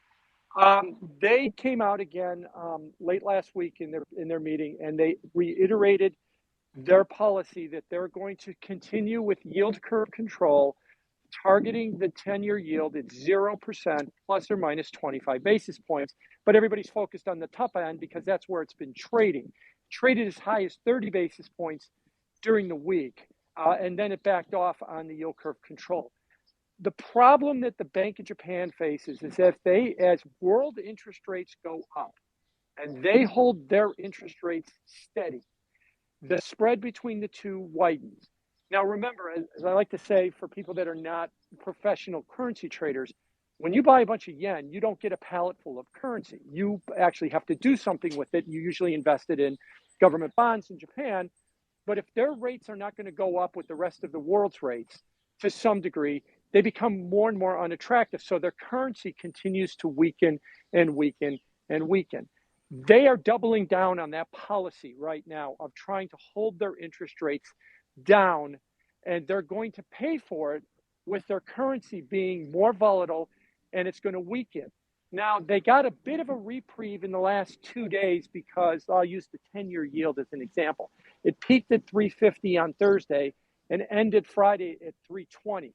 So world interest rates came down a little bit in the last 48 hours of the week, and that took the heat off of them holding their rate steady. That spread narrowed, so it gave them a little bit more breathing room. But if interest rates around the world continue to head up, they're going to be under even more pressure. And to that point, let's remember what quantitative easing and what yield curve control means. They are an unlimited buyer with a printing press at a certain price that is equivalent to 25 basis point yield. They will not let the price go to 26 or 27 or 28 basis points, yet it did last week for a brief second before they got a hold of it. So it's already shown that even the unlimited buyer with a printing press is not able to hold the prices steady. And I think that as interest rates go up, they're going to continue to have more problems. Let me pivot to Japan. Let me pivot to Europe. Christine Lagarde, let me just say this. She's in over her head. I don't know what the hell she's doing. I don't know whether she knows what she's doing at this point. She's everywhere at the same time. They held an emergency meeting last week, okay? And the conclusion of that emergency meeting was they're going to have a plan to have a plan. I don't know what's the point of an emergency meeting then if you're not going to announce anything.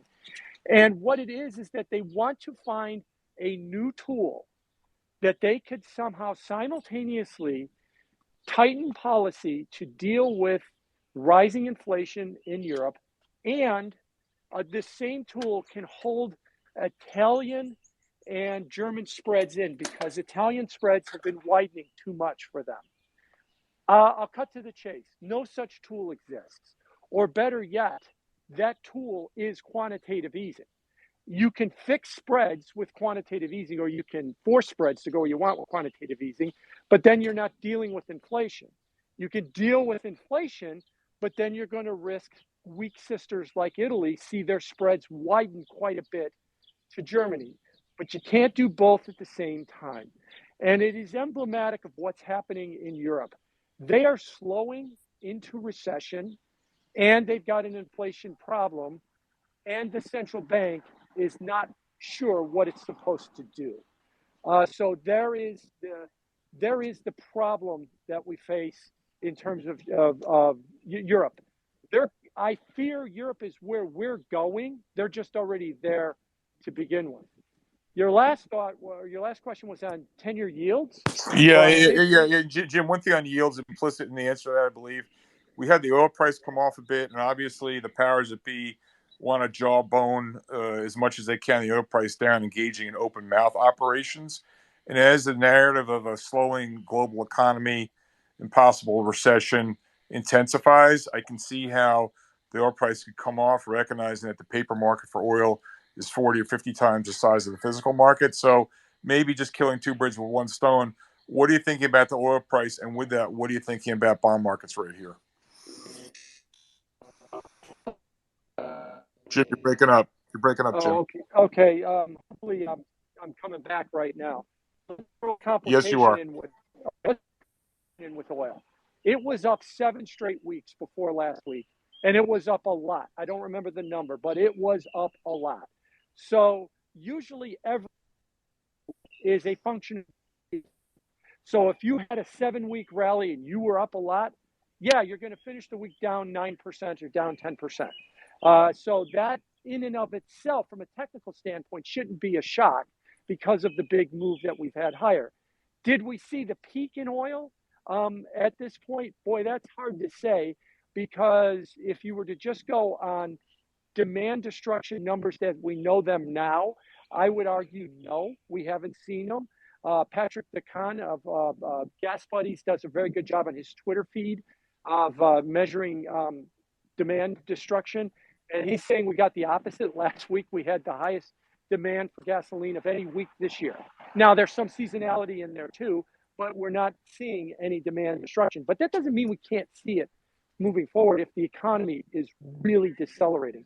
So to some extent, a bet on lower oil prices is a bet on a recession, because I don't think that, and a bet on a recession that will slow the use of gasoline and oil products and bring down those prices. Interest rates. I ultimately think, given how hawkish the Fed is, that when the bond market signals that we are having a recession, the yield curve will invert, and invert severely. What that means is that 10-year yields will fall through 2-year yields. It did that briefly a couple of times in the last week or so, but only intraday. It hasn't really held that. And when the yield curve inverts, the reason that would happen is short rates are staying up because the Fed is aggressive, so you can't bring those down. Long rates are falling because the economy is going to go into recession, and I want to own a risk-off instrument like 10-year treasuries. So when we get that yield curve inversion, and we're very close to it, we could see it as early as next week, that will be, I think, another signal that we might be either in recession or we might be very close to recession. So right now, I see that we'll see where the 10-year yield goes, because it peaked at 350 on Thursday. It went to 320 on Friday. Boy, before the last couple of weeks, that would have been a monstrous move in the 10-year. But now that's just Thursday with the kind of volatility we're having. I know. If you blink, you miss it. Hey, Billy Big Bucks, I'd like you to weigh in. We got a question for Jim. Billy Big Bucks, I know you're on this. Billy? Yeah, hi. Look, I agree with Jim on the measures, of a weak economy and the signal of the yield curve, and I think pretty much we're here. But I'm starting to I'm bearish, and I'm very bearish, and I think markets could go down a lot lower. But I think we're at the point where where we could see a decent rally, and that would be led by the bond market. And in the last 3 months, it's really been, the two of the bond market and the stock market have moved in lockstep, one leading the other, or vice versa. And in the last few days, equity markets have done a great deal, and the bond markets has actually performed there was a breakdown actually just on on the 70 on the day of the Fed meeting, and then there was a delayed reaction, and actually the bond market started to behave much better, and it looks like it wants to go up, and if anything, there could have been some asset allocation changes from equities to stocks, but from equities to bonds.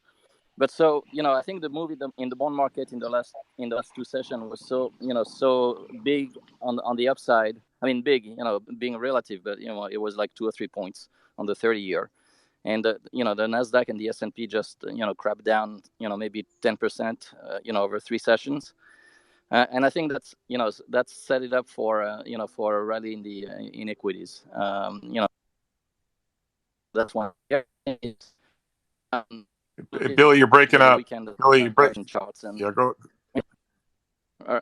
Hi, is this better now? Yeah, it's Hello? better. You were losing. Go on, keep going. Yeah, Okay. you're okay. Go, keep going. So, I was looking at valuation charts, a very long-term P charts, and there are a number of things. First, when you look at the U.S. market, the lower you go in terms of market cap, the cheaper stocks are, and cheaper by sometimes you have to go decades to find stock as cheap as where they are. When you look at the Russell, or you look at small cap stocks. I mean, there's been a very, very significant valuation adjustment in the small cap, mid cap area, and so really the problem in terms of valuations, which obviously will take the market lower, is the mega cap stocks, which are still historically very, very high. But then you look at international markets, and you look at like Japan is at decades, in fact all-time lows in terms of valuations. A number of European markets are at all-time lows, but all-time meaning like 20, 30 years. Some emerging markets like Brazil, even China. I mean, I'm not sure I would touch China, but even China is trading at very, very low valuations. So I mean, we know that valuations, the same way when markets are overvalued, if there is momentum on the upside, who cares about valuation? And we are in the same situation where there is momentum on the downside, and valuations are not so much of a guide in the short term. But I think except for the very large cap stocks, we get into areas which in terms of valuations, which are starting to be attractive. And if the peak in the long bond in the US is, I don't know, between 3.5 and 4%, let's say, I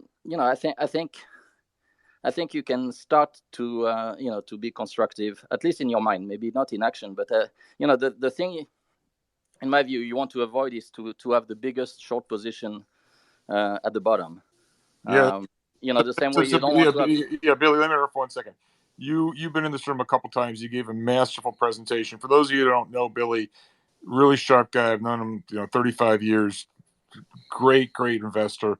You should reach out to him. You should follow him. He's not shilling his service, but I'm sure he would be happy to take on new clients. So Billy, let me understand something. You got the correction really, really right, and you've been killing it. And it's embarrassing. I'm not going to give away secrets, but I mean, if you look at his feed on LinkedIn, I can't. He's up over 80% this year. So Billy, are you saying, like, if you were starting right here, right now, you killed it on the short side. If you're starting a clean sheet of paper, you don't always have to play. You want to look for the right setup. Are you saying you would be long, short, neutral, pairs trades? Like what's your overall market view right now? Well, let's put it this way. I wouldn't be short, this coming week. Because I think there could be basically a catch up between equities and bonds, because the dislocation in the last week, actually, I mean, has been very very significant. So if anything, I think there could be, as I said, it could be a rally again. I'm not bullish in any way, shape, or form. I'm just saying, there are some things that are pointing out to the... No, I get. Sorry to interrupt, but just to translate for the audience, you don't want to be short, but you don't really trust the market. So your ideal world, what do you look? What is? I'm talking about words. You want the market to rally so you can short it again, or like Yeah, what? yeah, probably. Yeah, Okay. So I wanted to overshoot again, like it did, many times right. the So last 2 so months. so so Billy, for the average person in the room who's not professional like you would tell them like just don't. You wouldn't want to be long, but you wouldn't want to be short right here. You'd wait for a better entry point in the short side. Is that basically the message? Yeah, exactly. Yeah. All right, and then one last thing, I want you to stay on stage, but you called Apple out as a short a couple of months ago. It's substantially higher levels. It's down like 25%, 25-30% from where you called it. As an example of an overvalued stock, overowned, probably looking at I don't know. I don't want to have an opinion. I'm not supposed to have opinions, but could you just update us on your opinion on Apple specifically? Because that's a stock I know you've hated. Same thing. I mean, I think, Apple's EV to sales ratio at valuation trough is about 2 times, and it's trading at 6 times or 7 times, whatever it is today. So, I still think Apple, when everything is said and done, I think Apple, could be down to, $50, $60. Got it, Billy. So, Yeah, Billy, please stay on stage. There's going to be a lot of questions sure, for yeah. you. And by Jim, I mean, you've been really generous with your time. Maybe just a few more minutes, a couple more questions. You're free to stay. We love having you, but I know you've got other things you need to do. I want to quickly go to a couple other people. I want to go to Amy and then Robert, and then Urs, and then Jim can go on his merry way. Amy, do you have a quick question for Jim? If it's not for Jim, then save it for later. Amy, do you have a question for Jim? I did. Well, I guess, yeah. So, Jim, I just was curious about your thoughts on no real forward guidance into September, being that we have two CPIs that are going to come out, and they're using that as that calculates inflation in the rear. So, when we know June's going to be high because of oil, so I think that it's almost 100% that they're going to have to raise 75 basis points in July. But then we have July CPI and August CPI before the September 21st meeting. So without any clear guidance into September, I foresee the bond market still being in disarray because of this. So I wonder what your thoughts are that he sort of pussyfooted around. Well, we think it's probably going to be somewhere between 50 and 75, but we're going to have quite a few inflation reports before September, and the bond markets are going to try to price that in. So how will they do that? Yeah. So Amy, let me just say it more forcefully. So Amy's getting to the point that if we get another hot CPI number, which seems likely in the next month or two, what say you to bond markets, Jim, and how the equities take? Let me take the first part of her question first. Last 2 Fridays ago, we got the CPI report, came in 1%. Over the weekend, Nick Timmeros, who's the economics correspondent at the Wall Street Journal, wrote a story that Federal Reserve officials are still looking at raising rates at the meeting last Wednesday, 50 basis points. Then at 2:15 Eastern on Monday, he puts out a story. Federal Reserve officials are considering a 75 basis point hike. And within 5 minutes, the market had priced in about a 90% chance they were going to move 75. In other words, and George, tell me if we have to interpret this. Nick Timmeros got the blue horseshoe-like 75 call from the Federal Reserve on about 2 o'clock on Monday, and he wrote the story accordingly. Now, that changed everything because I think that was the end of forward guidance. We don't have it anymore.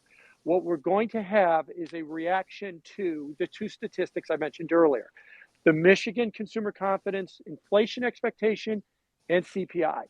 The next meeting is July 27th. We're going to get 1 CPI report, second week of July. If you look at the Cleveland Federal Reserve, they have a thing what's called the inflation nowcast. It's like the Atlanta Fed GDP, except for inflation. A different Fed does that. They're projecting June CPI at 1% again, just like we had in May.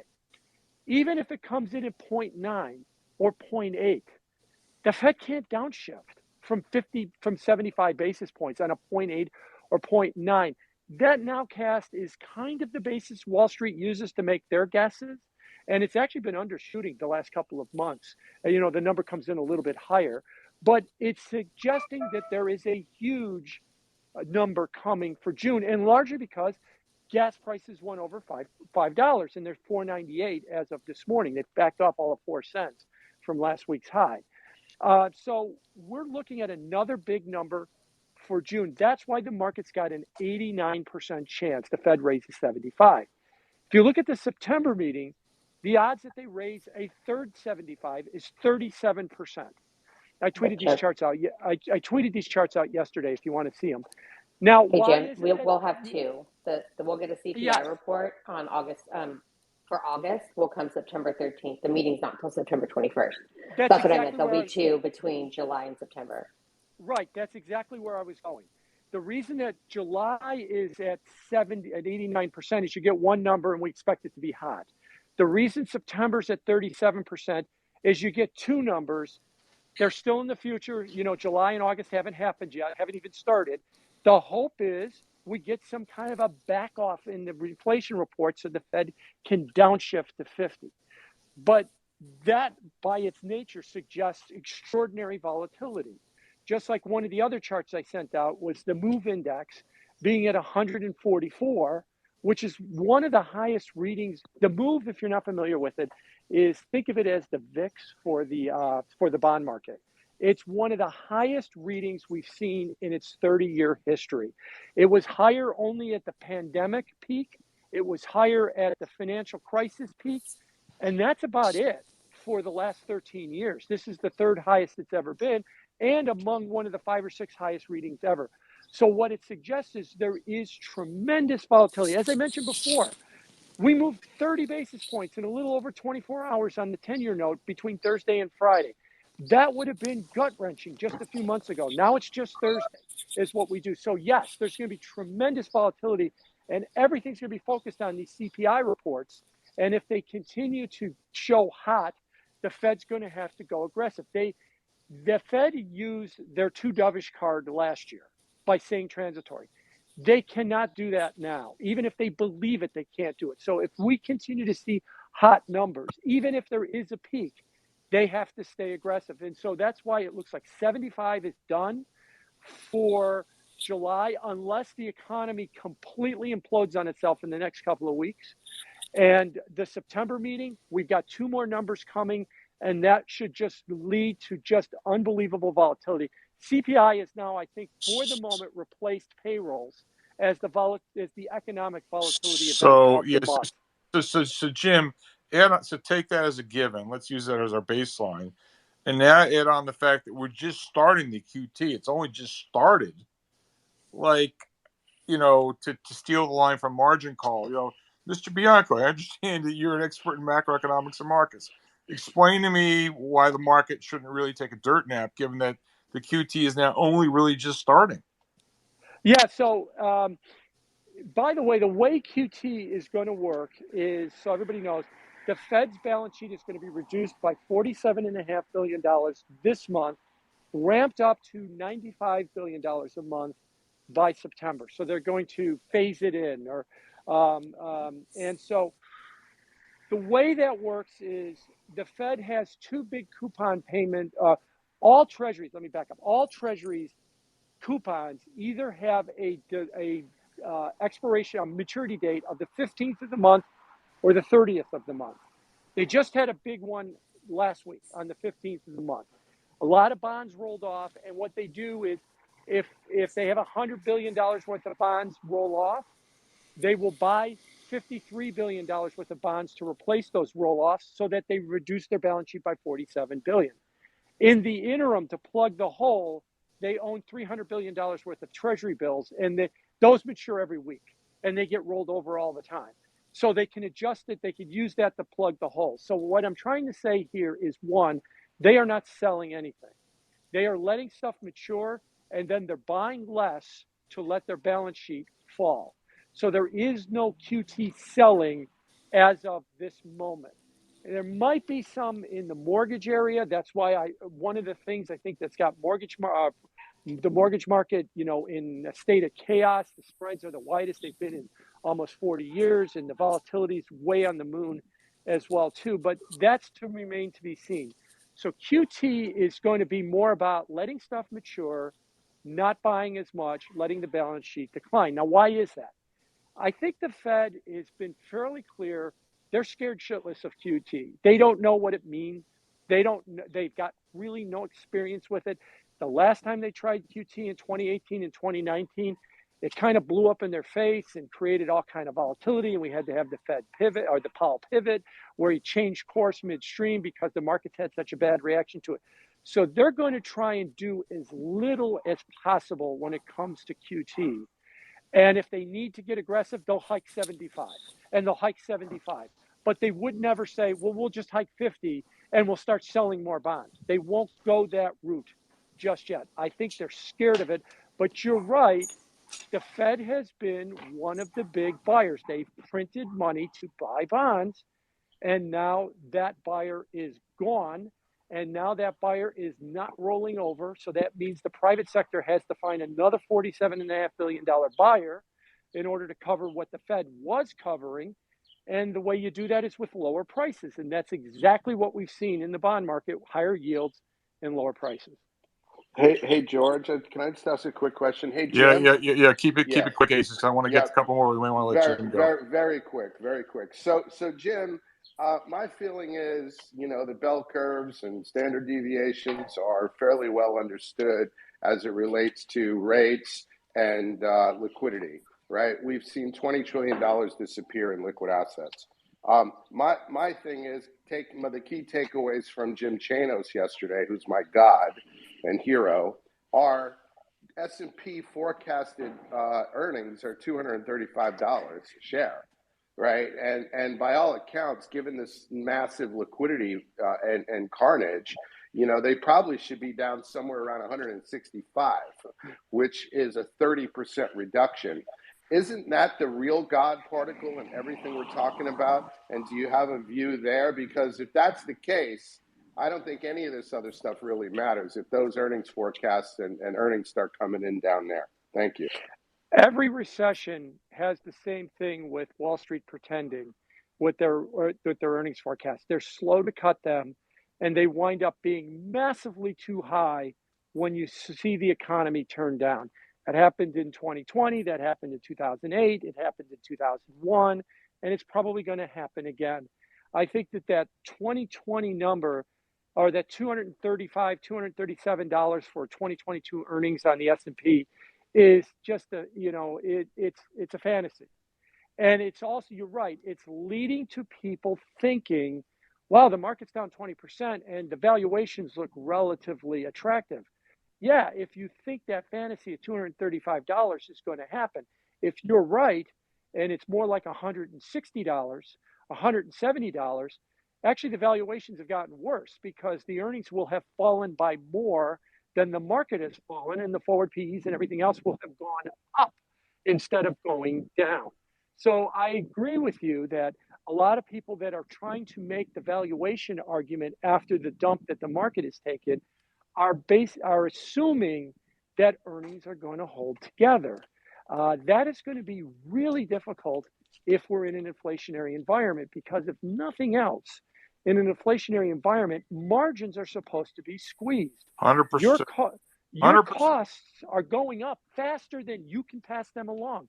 Otherwise, if that wasn't the case, we could permanently live in a world of 10% inflation. Yeah. But because your margins are going to get squeezed, earnings are by definition going to have to fall. And I think that 235, and incredibly, the earnings estimates for 2022 are higher now than they were at the beginning of the year. Wall Street's been upgrading them. And Jim, I'm going to pour gasoline on your fire. It's not just that estimates have to go down. We are so far above trend. If margins don't mean revert, then capitalism is broken. This is completely nonsensical. Jim, two more questions. I want to let you go. So really quickly, I'm sorry to cut you off, but I want to let you. You've done more than your fair share. Robert, a quick question, and then Urs, and then I want to let Jim go do something else and celebrate his Father's Day. So, Robert, if you can keep it tight with a quick question for Jim. Robert, the floor is yours. Thank you, George, and thank you, Jim, for giving your time so generously today. Just a quick question on the Fed. When it comes to growth and inflation, where do you think, if growth continues to deteriorate with, we had negative GDP growth in Q1, Atlanta Fed is now at 0.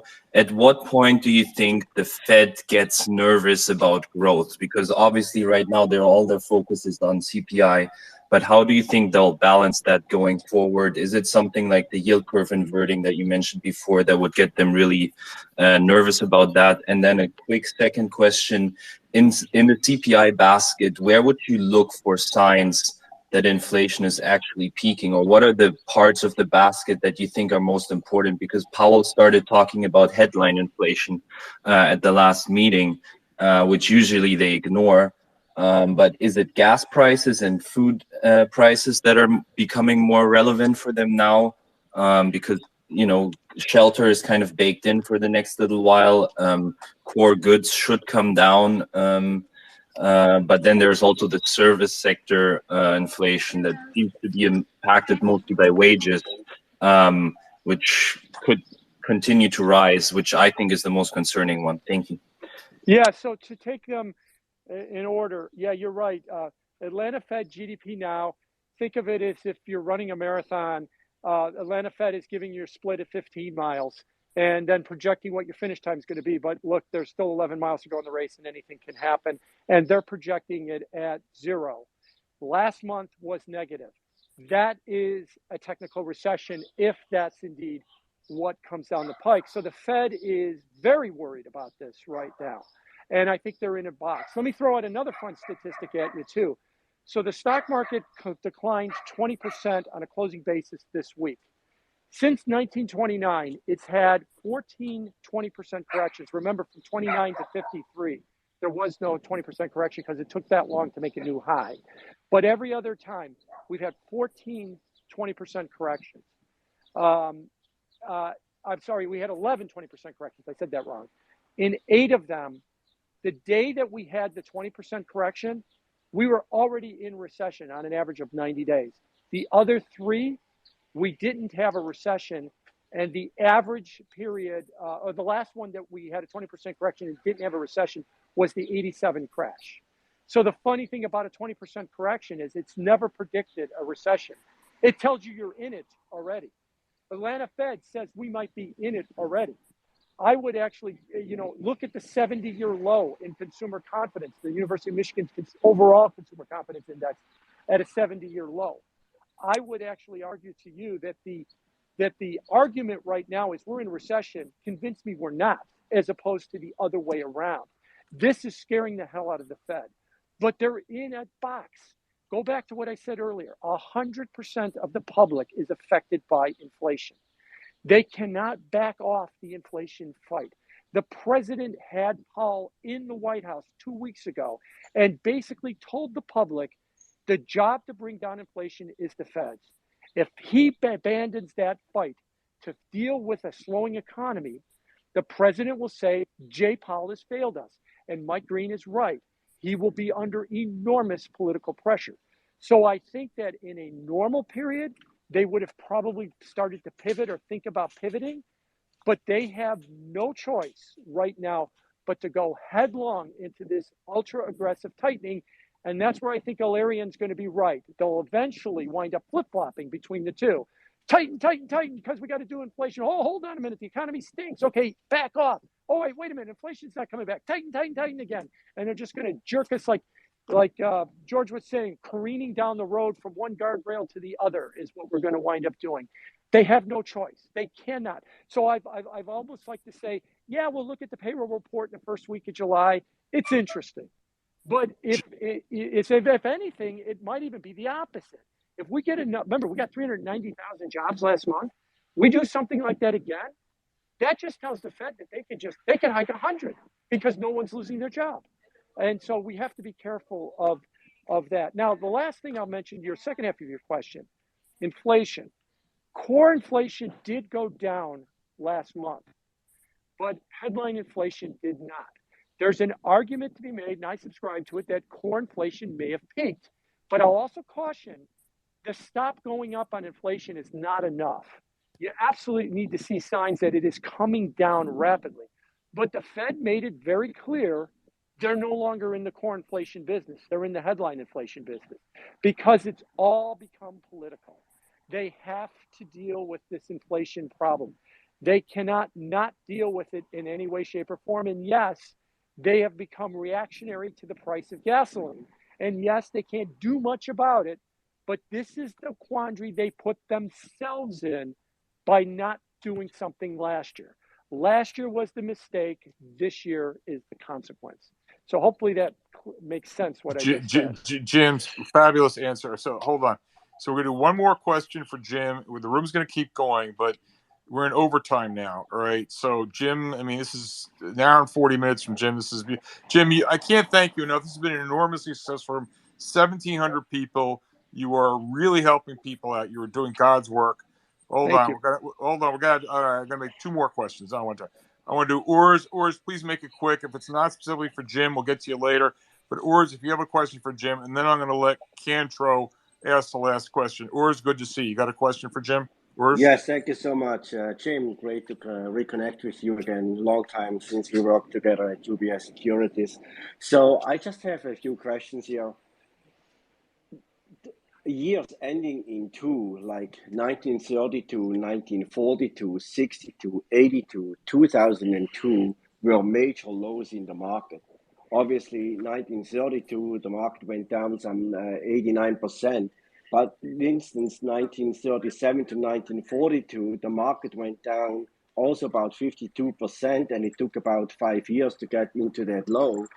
In 1973 to 1982, it took a long time also before the bull market started. So my question to you is, if the market were to go down some 50%, for instance, into October, what would you think you need to hear for you to think that the market would be at the level where the market could go up again, taking into consideration all the concerns that we have with inflation and all the stuff that's going on?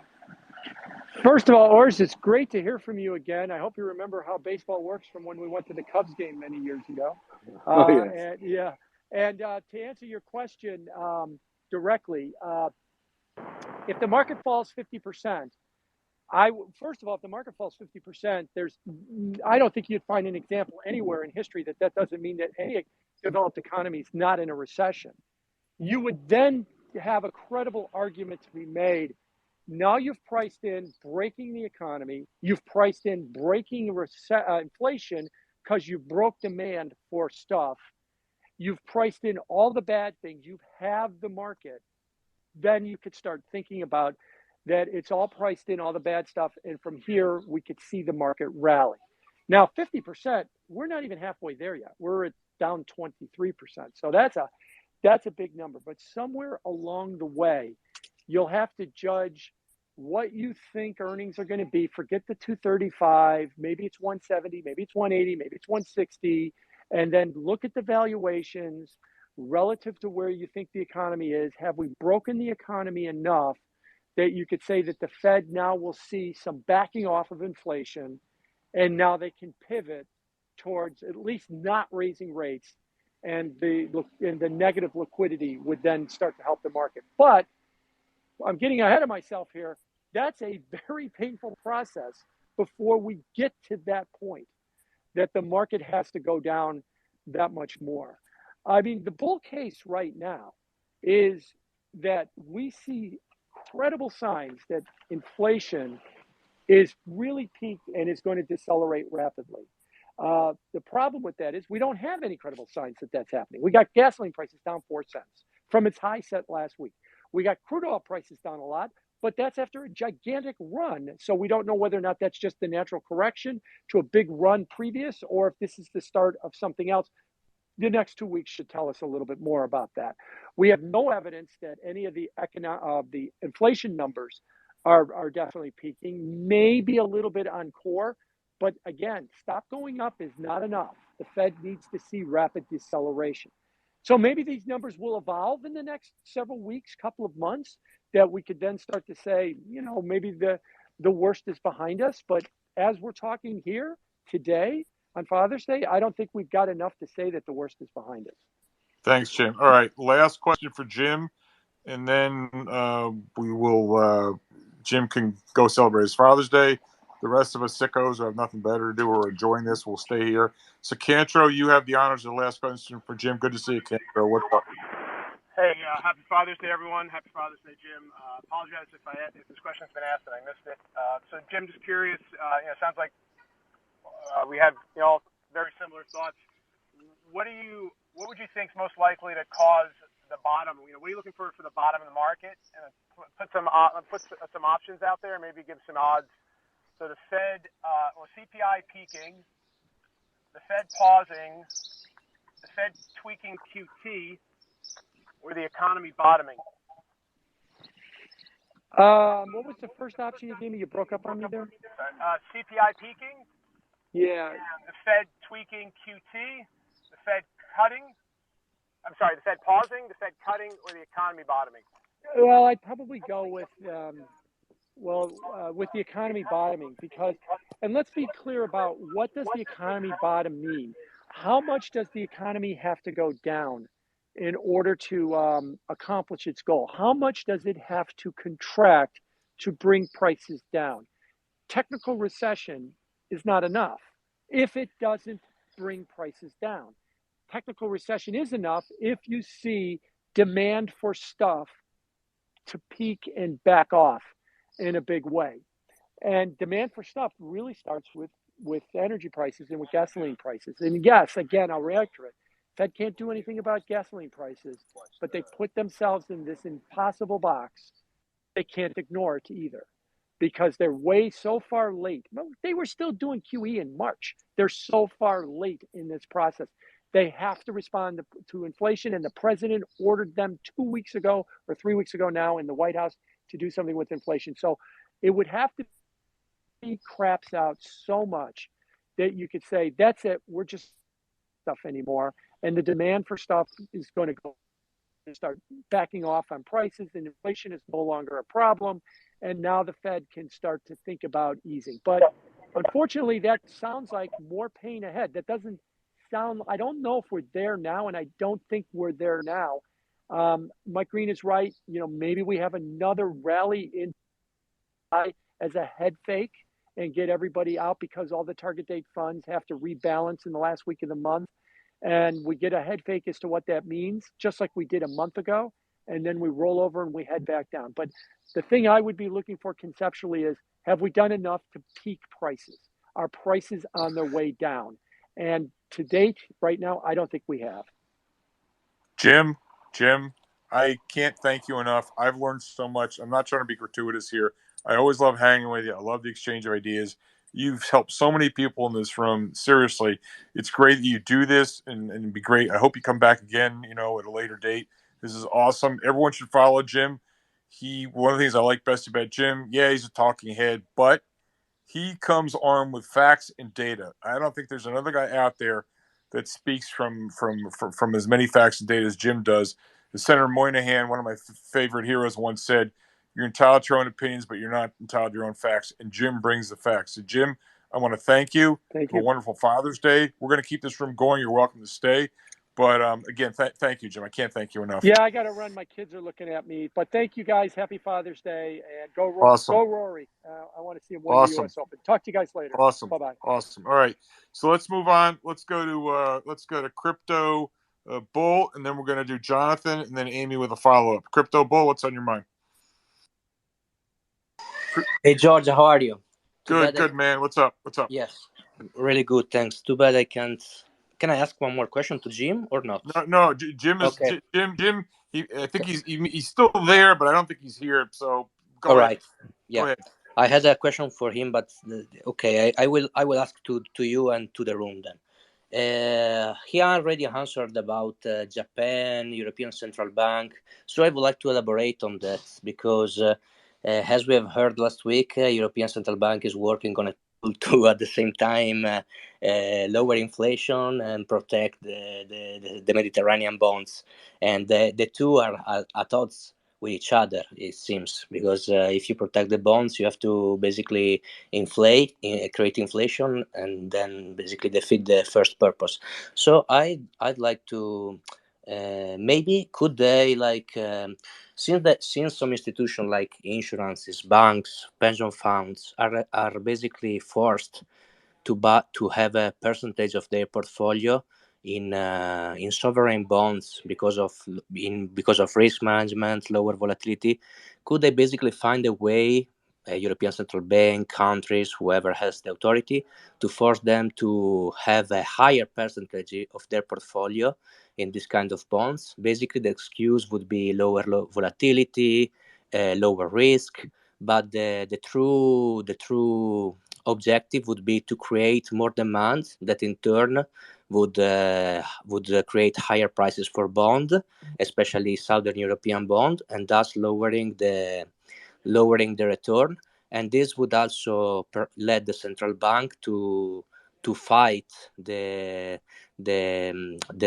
higher return in Mediterranean bonds without printing more money, and thus fighting on two fronts at the same time. Yeah, so, And Crypto Bull, sorry, could you just say what is it you're suggesting that they might do? I'm sorry, I lost you. Could you just repeat it again, please?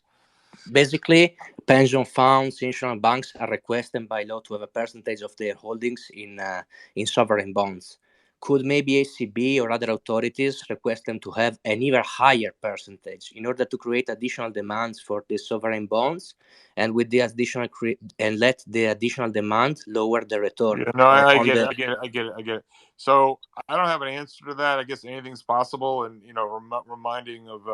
remembering a young called Juncker, decade ago, when the going gets tough, you have to lie. So anything's possible. I don't know, Billy, Big Bucks, if you have an opinion on that, because you do watch the European bond markets. I don't know if you're still there, Billy, but do you have an insight on that, or Urs, do you have an insight on that, Billy? Billy disappeared. Urs, do you have an opinion on that, Urs? Or Jonathan, I know you follow European bonds. No, not really. No. Jonathan, I think the question's similar to the one that I wanted to ask Jim. Yeah.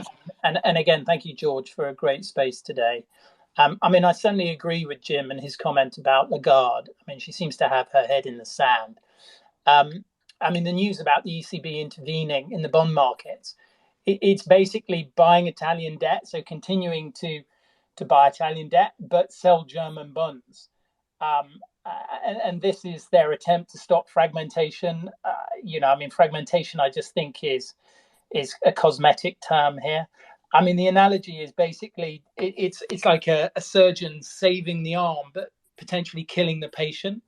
The ECB has basically a debt problem, and they have an inflation problem. And the question that I had to Jim, but he's gone quite rightly to spend time with his family, was how do they get out of this situation? It's a rock and a hard place. It's sort of monetary policy meeting reality head on. And I can't, it doesn't matter how many times I try and sort of think through the process. I can't figure out how they deal with this apart from jacking up interest rates and a massive recession to slow down consumption, because Jonathan, I'm 100% with you. You've been in this room a bunch. You're a great guy. I love hearing your comments, and I think you were in here. We've done a couple times with Shrub, who's around here somewhere, and I've raised the question, not a rhetorical one, a literal one. Like, I struggle to see the bull case for equities, largely because of the point you're making. It's true not just in this whole issue of expanding the balance sheet, which has been driving up asset prices and increasing liquidity, and now the movie's got to run in reverse because of the inflation problem. You have this unique problem in Europe, but more generally, that's the problem for risk assets globally. And so I think you're spot on, Jonathan. You're asking this very annoying question. I'm teasing you now. You know damn well there's no good answer to your question. Yeah, well, I'm hoping there's someone and Jim definitely is by his experience and the moves in the markets that he's made. That someone with the experience can potentially figure out that path. But if you couple this, George, with the fact that we've got a war in Europe indirectly, and that's now morphed into an energy crisis. Today you had the German economic minister saying that they're going to have to start up the coal-powered generating plants. It's how can you put it's like putting lipstick on a pig. How can Lagarde basically do anything other? How can the ECB do anything other? Hey, Jonathan, you and I got a budding bromance. We got to get a room together. Seriously, dude. Enough. You're trying to out George. Just hold it there, okay? You made the point. Now we're gonna call a penalty on you for like walking all over the body. So if someone, and I think there's a guy up here who I don't know. There's some other speakers up here. Let's just try to answer this question that you've posed. So I'm this open to anybody. Does anybody on stage have an answer to Jonathan's question? Yeah, hi. I'd like to give it a crack. Please. Hey, George. Good to see you. Go for it, George. Yeah, hi. First of all, I disagree with the notion that inflation has been caused by monetary policy all these years. I think for the past 20 years or so, we've had a lot of money printing, if you guys want to call it that. I don't acknowledge that term, but we've had a lot of money printing. But inflation, has been well anchored. So it hasn't been anchored this year and got out of hand, but the Fed has acknowledged this, so has the ECB.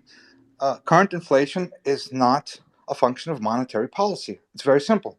As a result, you cannot use monetary policy in the traditional sense, like we did, 30, 40, 50 years ago, to lower this inflation. This is the problem, and that's why, central banks are in a box right now. And they can't really, I agree with a lot of what has been said. They can't really do much, or they don't know what to do. My answer is they shouldn't have done anything. It's going to cause a lot more damage to the economy if they try to take a traditional approach than the cure itself, meaning lowering inflation. Inflation, I think, is going to be lowered one way or another, as a function of time. The problem, the variable is, when is this Russian-Ukrainian thing going to finish? Remember, there's also a lot of politics involved over the past 2 or 3 years, meaning China, the U.S. There's a lot of things going on, that have caused supply chain disruptions and so forth, not just COVID over the past 2 or 3 years, but all this stuff has nothing to do with monetary policy. So I've made the case that the Fed is actually making the biggest policy mistake over the past 50 years by taking this route and basically, crushing the U.S. economy. Because honestly, it hasn't been crushed yet. It's going to, from the data that I've been seeing left and right. So the answer is they can't really do anything about it. They're just going to have to stick with it. Yes, it's going to be high, but it's a lot better to have higher inflation than to literally choke off the economy. Insofar as Europe, they can't do anything about it. They can't do anything about inflation in Europe.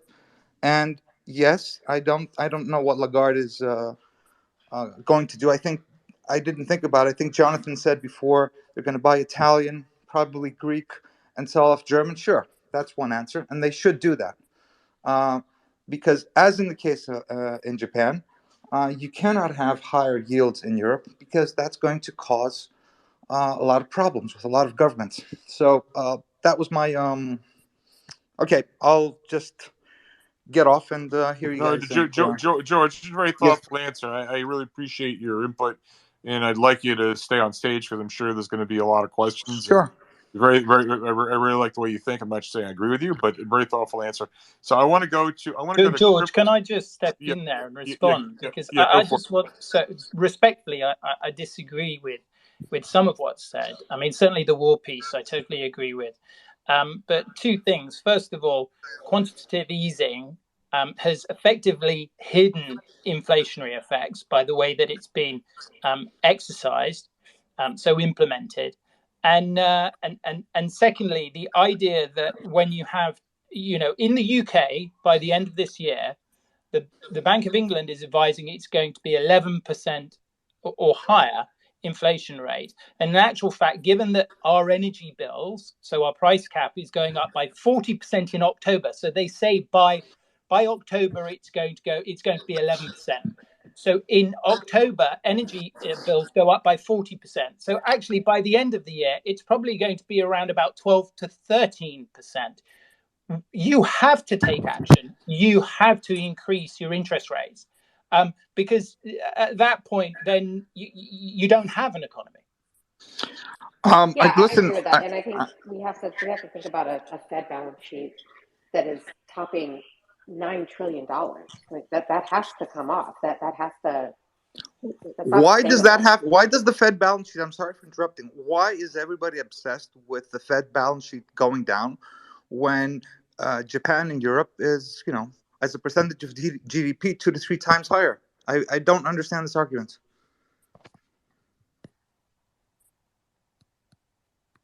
I don't really care about the balance sheet. I mean, I do care about the balance sheet. My main concern is the inflation rate, and this is the reason why the Fed has acted. We saw a half point rise in the base rate here by the Bank of England. It's not enough. I mean, we need to get ahead of this before it truly is out of control. And we need to do it now. And Jim said in the information he presented and when he was talking that the Fed should have acted earlier, and I totally agree with that. Jonathan, Japan has been doing QE for the past, 30 years. I don't know. I've lost track of Europe. It never really had. We never really had an inflation issue because of this. Yes, you can argue inflation in financial assets, sure, yes, but we never really had, an inflation argument outside of this year, and mostly, of course, because of the war. Plus ESG, the whole ESG thing since 2015 and so forth. That's something else. But Jim, George, I'm going to interrupt you. I side with Jonathan on this one because it seems to me the argument you're making is really sort of a one variable argument. Not all rate increases are the same. It depends on a lot of other factors. Not all in money creation is the same. It depends on a lot of other factors. Let me give you a different example so we can see by example. Let's take oil production. Oil consumption over long periods of time kind of grows at GDP minus. There's only been 3 years in the last 50 where oil consumption has gone down. We had, going back 20 or 30 years ago, massive, because of the collapse in the oil price, in shale and the whole bit, we had massive excess capacity. So even though production went up, you still had relatively muted price response because of the excess capacity. However, when you get further on in the cycle and excess capacity margins diminish, it's as production and consumption increase, it has a greater impact on oil prices. And so, in like fashion, to just narrowly say, well, they increased the money supply before and it did cause inflation. So how, increasing it now doesn't cause inflation. I mean, let's go to the Japanese economy. You've had a big output gap. You've got moribund demographics, an aging, if not declining population. There are a lot of other factors other than just monetary policy, which is determined, which decides, which produces the inflation rate. So it's a multivariable calculation. To just narrowly cling to, well, the Fed didn't do it, it's not their fault. Not all rate increases are equal. Not all tightenings are equal. Not all QE is equal. It depends where you are. And so, with respect, I take a very different viewpoint of what you're saying. When you're running at full capacity, which the economy was, you overcook the capacity. You run it hot. That was a conscious decision. That was a decision they made. In my opinion, I'm with Jonathan. I think that was a huge policy error. That's my opinion. Yeah, no, Yeah, and George, I'm sorry, I I had to walk agree. away. I wanted Sorry to. to interject. You had stagflation in Japan for on and off the last sort of 3 decades. Jonathan. You never had stagflation. You never had inflation. You just had no freaking growth. So leave well, that out. Exactly. I mean, you're only just now seeing inflation in Japan, 100%, sort of in the last couple of years. 100%. So, George, it depends where you are. There are a lot of other variables. So just at the time when you've got these other shocks, supply side shocks, oil price or supply chains, or the labor force goes down, That is not the time to keep your foot in the accelerator, which is exactly what they did. I agree with and you. I wanted to respond to you, George, when you said why No, does Amy, everybody focus on that? Amy, please. Let George respond, then you'll have your turn. George, I agree with you that there are many aspects to it, and but one thing to remember, the debt to GDP ratio of the U.S. was about 25%, I think, in 1981. Today, I've lost track. I think it's over 100 and something. In Greece, where I'm in Athens, Greece right now. I think we have the highest in the world. Okay, I think we're like what 300, 250. I've lost track. We're even above Japan. So the whole point being is that you can't let interest rates out of control because you're not going to be able, because everybody's going to default on each other. Let's just say that there's a worldwide counterparty Actually, risk argument. George, I completely disagree with you. Default is part of the solution. Having bullshit companies with screwed up business models who should have never been able to have access to capital in the first place. That's I'm not, malinvestment. Those things have to be put to death. George. I agree. Why do you live so in fear of default? It's George, part of capitalism, George. I agree. I agree totally with you. In fact, I was for, but we're not talking about private debt. We're talking about sovereign right now. I was talking about sovereign, not private. Yeah, but George, I'll checkmate you there. The reason that you have to have a governor on sovereign rates, because if you don't, you get reckless, out of control spending. It's part of capitalism, George. I agree with you on that also. The problem is nobody wants to do that. That's the problem. Okay, but keep on down in the world that we're going, printing more and more money is just kicking the can down the road. And I think we've collectively all reached a decision, the point where it's like enough. Because ultimately what it does do, if you're running the economy above its equilibrium rate, look at the U.S.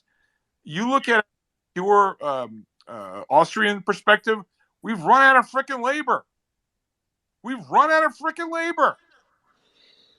So by definition, I go back to Jonathan's point. You keep your foot in the accelerator. Yes, you are. In that moment, you are responsible for the inflation.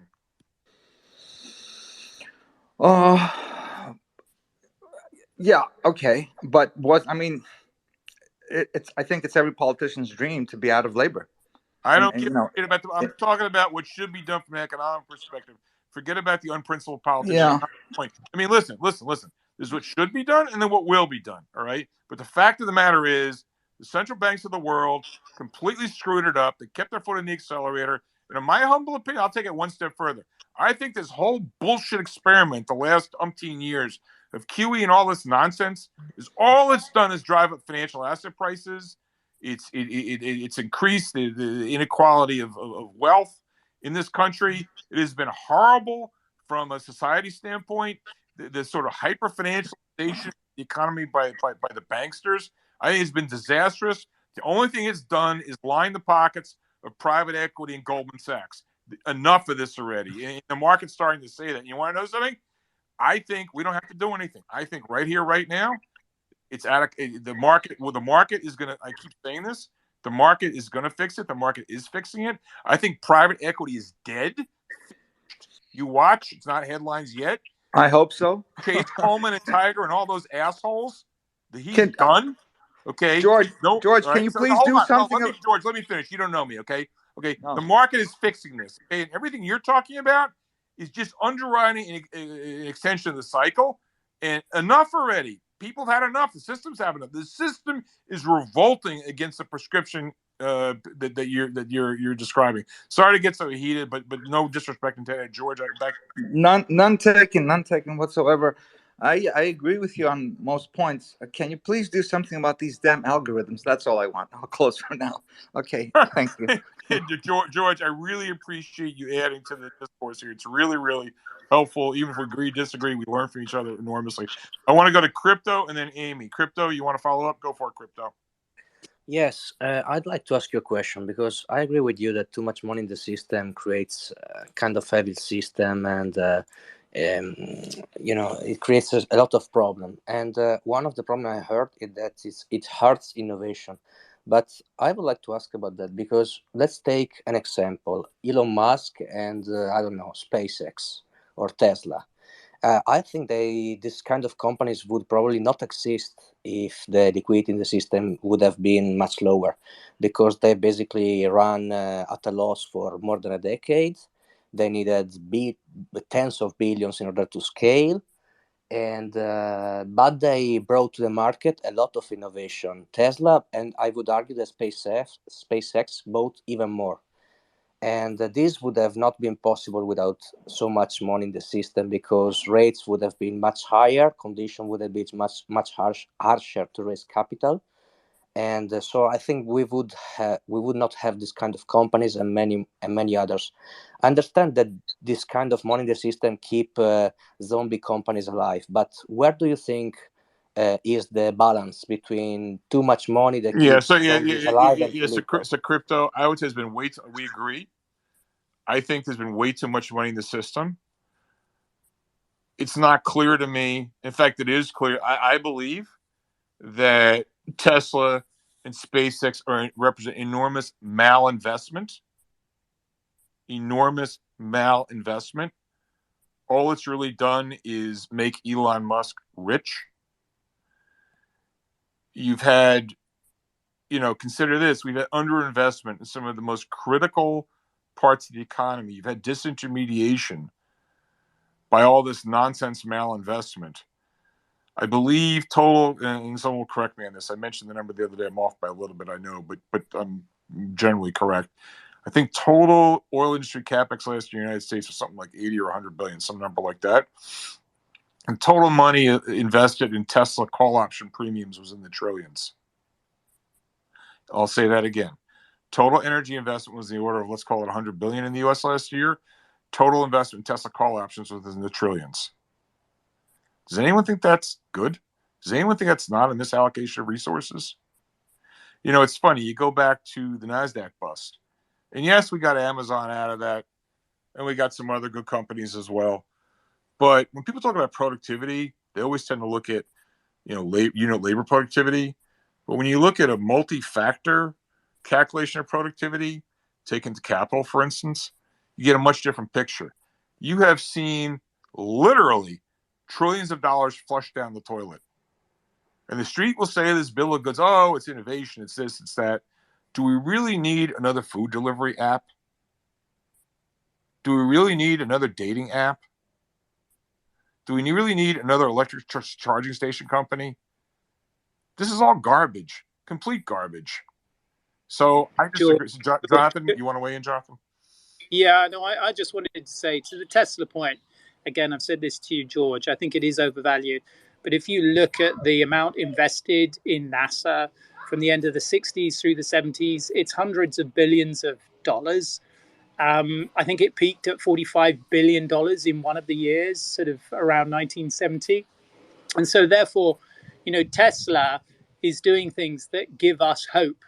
And actually, one of the things that I really do truly believe in is that, we do, as a species, humanity needs hope. And at this time, having these companies that are doing things that are aspirational, putting the financial element to one side is very, very important. Obviously, everybody aping without innovating, then if they're copying but they're not adding additional value, then they're there to make a buck. And that's the wrongful allocation of capital, in my opinion. I agree with all that, Jonathan. There's always a balance between you want to increase, I'm not against innovation. To the contrary, I encourage innovation. But equally, it doesn't give you a license to real large go after every scatterbrain project. I mean, NASA, you point out some good numbers. I suppose, I know that when properly calculated, people would then start to figure out, all right, what were all the externalities? What associated activities were underwritten outside NASA? How much growth did that contribute when an innovation was created, et cetera, et cetera, et cetera. I'm of the belief, though, that in the case of Tesla, not only is it overvalued, they have no moat. They've done nothing, absolutely nothing. I think it's a complete. You watch. The real innovation is going to come from the real auto companies. I think Tesla is merely a narrative. It's a stock. You usually have a company with a stock attached to it.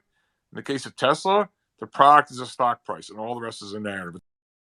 They're going to Well, complete. I think, George, that there is sort of one distinguishing factor, especially for US citizens, in regards to what Tesla's achieved. So without Tesla, without SpaceX, principally putting the EV, the electrical vehicle business, to one side, where would the US be in the space race? Okay, the Hold US on, was hold on, hold on, hold renting, on, hold on. launch capacity from Russia. No, but hold on. First of all, SpaceX has done nothing in terms of rocket technology. Reusable rockets, that's a concept is 80 years old. So let's just be first up with that. Okay. Secondly, if Tesla hadn't come along with reusable rockets, someone else would have. I don't see anything from a technology standpoint that SpaceX has delivered that's helping the United States. I mean, so I respectfully disagree. But if you look at the other space companies out there, they're not in industrially focused. Virgin Galactic, Astra, they're struggling to get their rockets off the ground, or once they've got them off the ground, the best sort of business model that they can present to us as humanity is one of space tourism. So I respectfully disagree there. I think that it's very important to have companies that in fact are innovating. And I think in regards to George, you say the technology is very old in regards to rockets that can land themselves, but very few others. There may be one or two other companies that can demonstrate rockets landing, but they haven't actually launched anything. But Jonathan, we agree that there's a problem that needs to be answered. But I don't think SpaceX has answered, just like I think Tesla hasn't answered it. There's nothing. Space. No. Let me finish, Reese's. He's not delivered anything innovative. It's all narrative. And you watch. Tesla has no moat. They got the biggest market cap by a factor of 1,000,000-fold. They have no moat. They're going to get absolutely destroyed now. They're already losing market share. The Chinese are killing them. The Europeans are killing them. The U.S. is the one market where they've been relatively okay in terms of market share. I humbly suggest, I strongly believe that fast forward 5 years from now, Tesla's going to be a fraction of the price that it is today. I think Elon Musk epitomizes everything that's wrong with this stock market. It's narrative driven, no valuation. He kind of pushes the limits in terms of what's legal or moral in his proclamations. He does not respect the SEC. He says as much. He violates laws. I mean, he's just. I'll try to keep my personal antipathy towards him out of it. Let's just talk about the performance of the company. It has been nothing short of horrendous. Here's a company. We went through this calculation with Gordon Johnson a few weeks ago. I don't have the numbers to hand, but roughly speaking, if you back out if you look at the cost of the subsidy without subsidies, Tesla's lost money from inception, but yet has a market value of whatever it is, $600 billion. Elon Musk is the world's richest man. Like, what's wrong with this picture? This is scam, Ponzi economics on steroids. He is the worst of the worst. So George, I don't disagree on the EV side that China is going to accelerate. The point you make about potentially the European automakers, they have a huge problem, which is basically the cost of manufacturing. So the Eurozone in the past year has seen the producer price index climb by over 10%, and this is going to accelerate rapidly higher given the current energy issues we have in Europe. So therefore, affordability is going to be an issue, and Tesla is well placed to weather that. In regards to the innovation side, principally SpaceX, then if you look at Starship, that can potentially, if it does get off the launch pad, can potentially lift 160 tons to space. That is going to completely revolutionize the space industry. And there isn't anybody else that has that capacity. NASA, they're not even coming. Jonathan, if that all comes to pass, I'll reassess the time. All I will say is, here's a company that has lost billions, has cost taxpayers tens of billions, and it has a market value of $600 billion, and the guy's the richest man for doing nothing more than selling dollar bills for 80 cents. There's nothing more that I can say on this subject. I hope that's clear. Therese, did you want to say something? No, I mean, I just wanted to say, listen, the hallmark of proprietary technology are profit margins. The company's never made a penny in 20 years. That's all. So all of the rest of this stuff is just it's just noise, in my opinion. You know, just like Yeah, I don't just want like to I don't become a want to crypto become room. crypto room. Amy, the floor is yours. Thanks, George. I just wanted to reply to George because I said that about the balance sheet and then I had to walk away from the phone. But the problem with you asked why can't the balance sheet stay high, and that's essentially saying why shouldn't we adjust to the incredibly high inflation? So that the balance sheet's been $9 trillion, right, which has mostly gone into assets and in equities, and it has pushed consumption. If you look at the PCE, which is, in my opinion, what the Fed uses as an inflation indicator more than the CPI, they do mention it. They did mention it in this last meeting, but by all accounts, they use the personal consumption expenditure index as the true inflation indicator. And it was, you can fact check these numbers because I don't have them in front of me, but earlier in the year of 6%, then it went to 6.3, 6.6, and then I believe April was 6.3 again. I think that the one that's coming up for May is that I think it's June 30th is going to be higher than what we saw in April. The same thing we saw with CPI. So when you have all of this money in the system, it's pushing consumption. It's pushing, like, that's why they're like, we can't get people to stop spending. We can't get people to stop spending. That's because there's so much money. So you're basically saying, why can't the balance sheet stay high? Because it's the driving indicator. I mean, it's driving inflation. And then we're getting wage inflation, which that's not something you can reverse. Wage inflation, you're going to have to, the only thing you can do is do layoffs. So that means people lose their job, which Jerome Powell seemed to have embraced in his last press conference, which I find very concerning, especially because we've had this mass amount of people, I think it's over 4 million, leave the workforce in this year. So, and nobody's paying attention to that. So now we're going to do layoffs and we're going to add to those people not in the workforce. But then we talk about this thriving job market that we have. So these are all of the problems as to why the balance sheet can't stay high, why it can't stay at $9 trillion. I mean, you're basically saying just accept it and that we should adjust to what the Fed's doing, which is, in my opinion, ridiculous.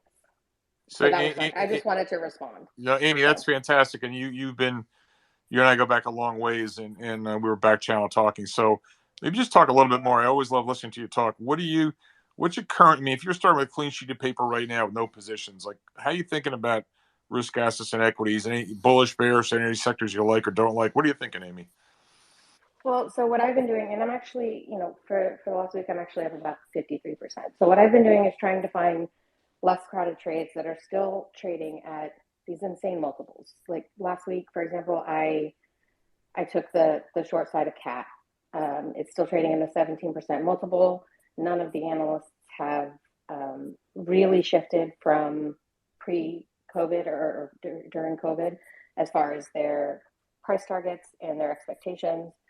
And I did really well on that trade. So I'm not looking at Tesla. I'm not, I do play, I will play in the tails of the SPY and the Qs just as hedges, but I'm looking for, there's still so many companies who have not experienced the multiple compression that is necessary to get back to a healthy market. And so those are the trades that I'm looking for. Mostly those are the ones that I'm in. Mostly if there's something glaring, like Apple being down, 3% last week, maybe a call spread just on the obvious nature of that. But there's still a tremendous amount of multiple compression and that needs to happen in this market for us to get back to a healthy market. And so that's sort of where I'm living most days. Yeah. So Amy, that helps. Just spitballing, Amy. So between now and the end of the year, we don't do picks in this room, but not try to pick things weekly, daily, whatever. But just sort of in general sense of things, Amy, you think things are going to be higher or lower, say at the end of the year compared to where we are right now? So I was actually just talking to someone in DMs about this. So I think that we always hear so much about all this money waiting in the sidelines, all this money waiting in the sidelines. But if you've been watching the market really closely for the last 2 weeks, really, there's been this very organized selling. And I think what we saw on Friday was we saw that pull back just a little bit. And I don't foresee this, huge bear market rallies that we saw before, because I don't think that money is stepping in off the sidelines yet. Just like looking at crypto, seeing how, I actually do watch it closely as a market indicator of where money is flowing and outflowing. So I don't think there's all this money waiting on the sidelines to just jump in at any moment. I think they're waiting for the multiples to compress. I think they're waiting for a more clear message from the Fed. So I don't see, if there is a rally, I don't think it's going to be the big ones that we've seen where it runs up 3% in a day. We're going to see some buying here or there of people who think it's the quote unquote bottom, but I think we still have a lot further down to go. So I don't expect, I can see just from what I've been monitoring on, we'll just say the SPX, for example, I can see 3,400, 3,500 very soon. And nobody forget that the next FOMC is in less than 3 weeks. So we have another rate hike coming there. The bond market is in complete tatters just because they can't really figure out what to price in and where. And the Dixie is still trading at almost 105. What are we talking about? I don't see buyers feeling comfortable, real buyers that feeling comfortable throwing in that sideline money at the moment. That's awesome, Amy. Love hearing your thought process. Let's move on here to get some other folks in the conversation. I'd like to go to Emma and then YS. Emma, welcome. Please unmute yourself. What's on your mind, Emma? I was just thinking of something in response to what Amy was saying earlier, but I forgot it now. So we can go to the next person. You want to talk? Is there anything top of mind for you? You'd like to talk? Do you have any strong convictions on anything right now, Emma? I think that people are expecting the Fed to be a lot more aggressive than it actually can be and will be. I think long before, or maybe not long before the end of the year, but before the end of the year, say September, they're already pivoting. I don't think that they can do 100 and 100 and not see bond markets fall apart and not see kind of some of the things that Amy said. And I'm not saying that when they pivot, that's going to be the end all be all. Everybody should buy things. I'm just saying, for me, it seems like people or the markets have been giving a lot of credibility to Jay Powell and team. When we saw 2018 and he was like, autopilot, I'm not changing it. And then out of nowhere, flipped the switch and is like sitting next to Yellen and Bernanke at the Economic Club saying, oh, we're going to quantitative easing. I just, with the tightening of financial conditions that we've already seen and the fact that the Fed cannot do much to influence the current inflation since it's cost push and it's coming from external sources, namely, obviously, you guys know this, energy, food, fertilizers, what have you. Yes, some of it comes from the fact that they threw money at individuals like directly with the helicopter money, but that, if you look at the banks when they report, that's kind of flattening out at this point. So I don't disagree with you, Emma, but I think that I think there was a lot of expectations that the Fed was going to pivot in September. But if you listen to his presser, it has now become like it was supposed to be that the interest rate hikes would be over in 2023. Now we've pushed it out. He's talking about 2024. So my expectations is that he'll continue to raise rates either by 50 or 75 basis points. I do not think he'll go to 100 for the remainder of the year and into 2023. But we're pushing. He's pushing the inflation expectations back, right? He's adding more time, and he's saying, okay, now we're going to move that anchor up just a little bit to 4. I think 4.6, right, or 5.3. I'm sorry, I don't have the numbers right in front of me. And then in 2023, we're going to lower it. And then by 2024, we may meet our 2% expectations. See, when I hear him saying this stuff, though, I just almost hear like blah, blah, blah. Because he always hedges his things on, oh, but it's all subject to change in the data. And we'll forecast it. Or maybe we won't. For sure. So, my thing is just if you look at the tightening of financial conditions that exist beyond the Fed's control, what's already happened, it's like they're going to get to a point where they're going to have to come up with some other creative solution if it's not going back to zero. So what is that creative solution? They only have so many I tools. can't think of anything else. I mean, I wouldn't have thought of the first bit of raising the balance sheet to $9 trillion in the first place. I mean, Right. that's wild.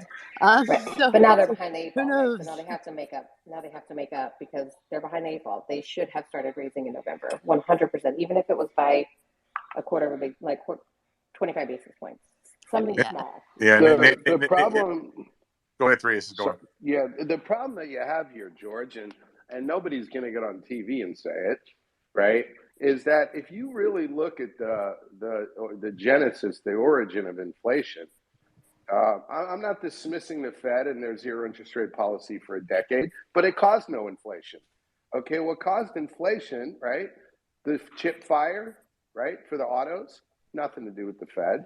The port closures in California where hundreds of ships were piled up because if you had a sniffle, you had to stay home for 14 days. Nothing to do with the Fed. The lockdowns and all the meat packing facilities and all the manufacturing worldwide, nothing to do with the Fed.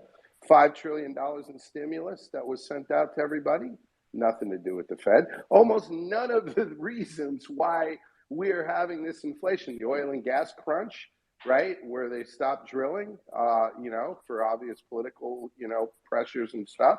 Nothing to do with the Fed. Almost none of the things, if you right, look at, have anything to do with the Fed. I mean, the Fed was in la-la land since 2008, and they couldn't buy 2% inflation with all the money in China.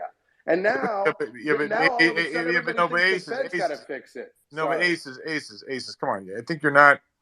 Go back to what I said before. You can't look at one thing in isolation. I mean, if you're trying to run the economy hard and you've got enormous output gaps and big unemployment and slack markets, fine. But when you start to come up on tight markets, when you have constraints, keeping your foot on the accelerator, it's not the same. It's sort of like if you're driving the car down the road 90 miles an hour, there's no one around you. It's one thing. You keep your foot on the accelerator. You see? No problem here. I got my foot on the accelerator. It's no problem. But then when you're getting close to a brick wall, it's a mile away from you, it is a problem. So you can't, this is the point I was trying to make to George earlier. You can't look at one of these things in isolation. And when the labor market becomes tight, which it did for a number of reasons, it's the height of reckless monetary policy to keep your foot on the accelerator. And then I take it one step further. Continuing to lower interest rates and engage in QE, like that didn't gun the housing market. Absolutely did. So that George, hang on 1 second. But George, look at the housing market, right? We've had 2 or 3 spaces at the 8 p.m. spaces that I do on Tuesday nights. We got guys coming in who own mortgage servicing companies. 10% of the mortgages that they service are delinquent, seriously delinquent. But all you got to do is mention the C word, and you're in a moratorium, a forbearance of some kind, right? Nothing to do with the Fed, So but come on, aces. I hear you. Sorry. But I think it's like 70% sorry, no, hold on. and 30% monetary. Aces, that's true now, but that wasn't true last year. They're the ones who gunned it and drove the car off the cliff. They did it. Nobody else did it. They did it. I'm sorry. I disagree with you, brother. I mean, we like each other. We've got a great relationship, but I disagree with you. We can agree to disagree. I disagree. By the way, Aces, on a happier note, I got to say something. You want to know why this is the most fantastic room? It's not just because Jim Bianco is in here. We got so many smart people. And Aces, I don't know if you remember this. Last year, I was in Clubhouse, and people would complain, why don't we have more diverse rooms? Why don't we have more women in the room? I just want to point out something. This is a historic room. I'm looking at the second row of this room. We have 3 really intelligent female investment professionals. And I think we should just sit back and relax and all hit the mute button. And we're just going to let Nancy now talk. And I want to hear, this has been awesome. Amy, I love you. We've known each other a long while. We've never met. Someday we will meet. Emma, I'm glad you came here. I hope you come back again. Nancy, I know you're new to Twitter Spaces. We've met in Spaces before, and I hope you continue to be a regular here. This is fantastic. So there is no Me Too moment for Clubhouse is just, or sorry, for Twitter Spaces discriminate. No, everyone's welcome here, and you guys are great. You ladies are great. So Nancy, the floor is yours. I don't know what part of this you want to comment on, disagree with, agree with, or what's top of mind for you. So Nancy, thank you for coming. The floor is yours. Nancy, please unmute yourself. Cool. Well, first of all, happy Father's Day to all the fathers on the Spaces call. We all appreciate you, and thank you for all your support. And it's awesome. I am relatively new to Twitter, and feel very embraced by the community. So thank you all for the warm welcome. I would just say, I guess, I think I said this on I was on the halftime report.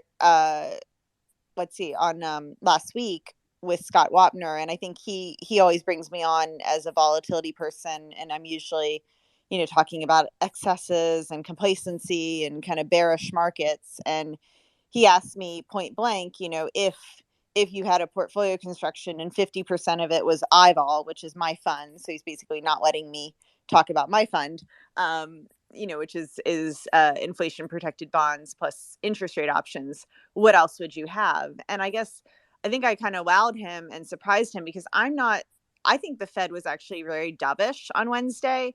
I think the thing that you have to keep in mind with all markets, they move off of forward expectations, and the rates market, and you can pull this up with Fed fund futures, the rates market has priced in with 5.5 months. Remember, we're like mid-June. So going into midterms later this year, the rates market is pricing 187.5 basis points more of hikes. So think about how crazy that is. That's like a 75 basis point, another 75, another like 25 plus another half, just to meet expectations. And I think Powell's saying on Wednesday that 75 was not a definite, that it was a maybe. I thought was super dovish. So I actually said, which is, I think, probably surprised him, but I think everybody's very negative on equities right now. And I'm not saying I'm not an equity person. I'm not trying to time it, but I don't think some of these securities, especially some of the growth stocks, are like really cheap. And the US economy doesn't seem that bad to me. I mean, I think, yes, there are a lot of excesses, and yes, the Fed is not perfect. And yes, they're not really addressing inflation by hiking rates at all. They're just killing demand. But I look at the market, I'm like, market's already priced for a recession, at least in the rates market. The yield curve is fully negative. Hedgeye put out a great chart earlier today that I liked, saying how the 1 year forward 2s10s curve is negative 30. And that's because the market believes that the Fed is going to hike 187.5 basis points more in the next 5.5 months. And if the Fed doesn't hike that, which I don't think they will, that is, a positive. So I think it's all about what's priced in. And I think, I didn't raise my hand, but when Jim was on earlier, he was talking about the yield curve inverting. Nobody talks about like the VIX or the oil market, about the spot prices. It's all about where the future prices are. And the rates market is the same thing. It's all based on what expectations are in the future. And the market is super hawked up and priced that way. So I feel like it's ours to have them not meet that expectation. So I'm curious what you guys think about that. It's a little out there. You look at the Eurodollar futures market. I imagine you do. No, I think the Eurodollar market is not very helpful right now, because that is 3-month LIBOR. So since we have 5.5 months left in this year, I think Fed fund futures is a lot better to look at expectations for hikes, because so much is built in like right in the next 5.5 months. You wouldn't capture that in the Eurodollar market. I also look at the swaps market, which is way bigger. It's about 5 times the size of the US equity market. So I think it's a much better market to look at, because it's more global. Like every bond issuer in the world, whether it's the Kingdom of Saudi Arabia or AstraZeneca or Sony, every bond issuer who sells bonds in dollars, and by the way, they all do, they hedge themselves in the swaps market. So the swaps market, I think, is the most important market to look at. It's a little harder to look at because it's not, it's not listed. So you have to look at the OTC markets. But, ping me on DM. I'm happy to send data. Or I don't really know how to put it into the nest. I just learned what a nest is, but it's actually fully negative. So I think the swaps market is the most important market to look at. There are lots of different US dollar rates. That's the thing to keep in mind. There's OIS, there's Fed funds, there's SOFR now, which is what the whole market is trading on. So there are lots of different ways to look at it. There's not just one answer. But Eurodollars, I think, is useless. I would ignore it personally. So I've seen in the past, though, the Eurodollar futures markets have tended to they'd move ahead of the Fed, and then basically kind of the Fed would move toward where the Eurodollar markets were pricing things. But this time around, I'm perplexed as to why they've been so all over the place. They were oh, the Fed's going to do, the 9 hikes, and it's going to be, they were hardcore, the Fed's going to be super hawkish way early on. And now they're saying, now it looks like they expect to pivot in 2023. I mean, it's just all over the place. So I wanted to see. Yeah, it's garbage because the whole market moved to SOFR January 1 this year. Every single new interest rate swap trade in the world is referencing SOFR. So it's just an old legacy market. If Fed Fund Futures is listed, you can see that too. I can even send you the Bloomberg code to how to set up the number of hikes. I can send a picture of it in the chat. But it's 187.5 basis points priced in right now into Fed Fund Futures for the next 5.5 months with midterms later this year. I think it's a fade. So if you know how to put it in the nest, that'd be huge. I can tell you how to put it in the nest if you want me to, Nancy, but I did want to ask you too about, so I'm not a professional investor. So I just wanted to say that I am a retail investor, but I do watch the VIX very closely. And I don't see, that's why I was saying that I think that these sell-offs have been very orchestrated and organized, because the VIX really isn't showing what you're talking about, how it's priced in. It's not really following that. The fear index, I guess we'll say, isn't following 187.5 basis point raise this year. Yeah, so I just wanted to ask you about that. Vol. So the problem, anytime there's an options market, whether it's gold options, crypto options, oil options, to price options, you need a volatility market. So the problem, the VIX is just, it's just short dated S&P vol. So it's just if you think about volatility markets as your body, the VIX is your pinky, right? It's just one body part in the whole world of volatility. There are lots of different volatility markets out there.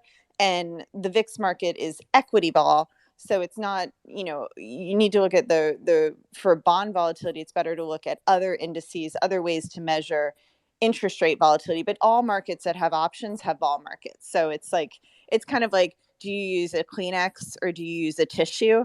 Volatility and options, it's the same thing. It's just volatility goes into pricing options. I hope that's helpful. Yeah, that does. Thank you. So I have the chart of I'm sorry, I'm okay, here, I'll walk you through it. So to put it in the nest, did you tweet it out already? No. Okay, so you have to set out the tweet. So tweet out what you're wanting us to see, and then in the on the bottom there's 4 options there. One, it looks like a half a box and an arrow. You'll click that, it'll say share tweet, and at the top it'll say the name of the space. It'll say Jim Bianco can't handle the truth, and then you click that and it'll put it in the nest. Thank you so much for doing that, because I've been wanting to know how to do that for a long time as well. So Nancy, you got to put that tweet up there, because I got a tweet I want to put up there. But you want me to go first? You want to go first? We can have multiple tweets up there. So have a go, and then you just swipe left or swipe right if you want to, depending which tweet you want to see. That's awesome.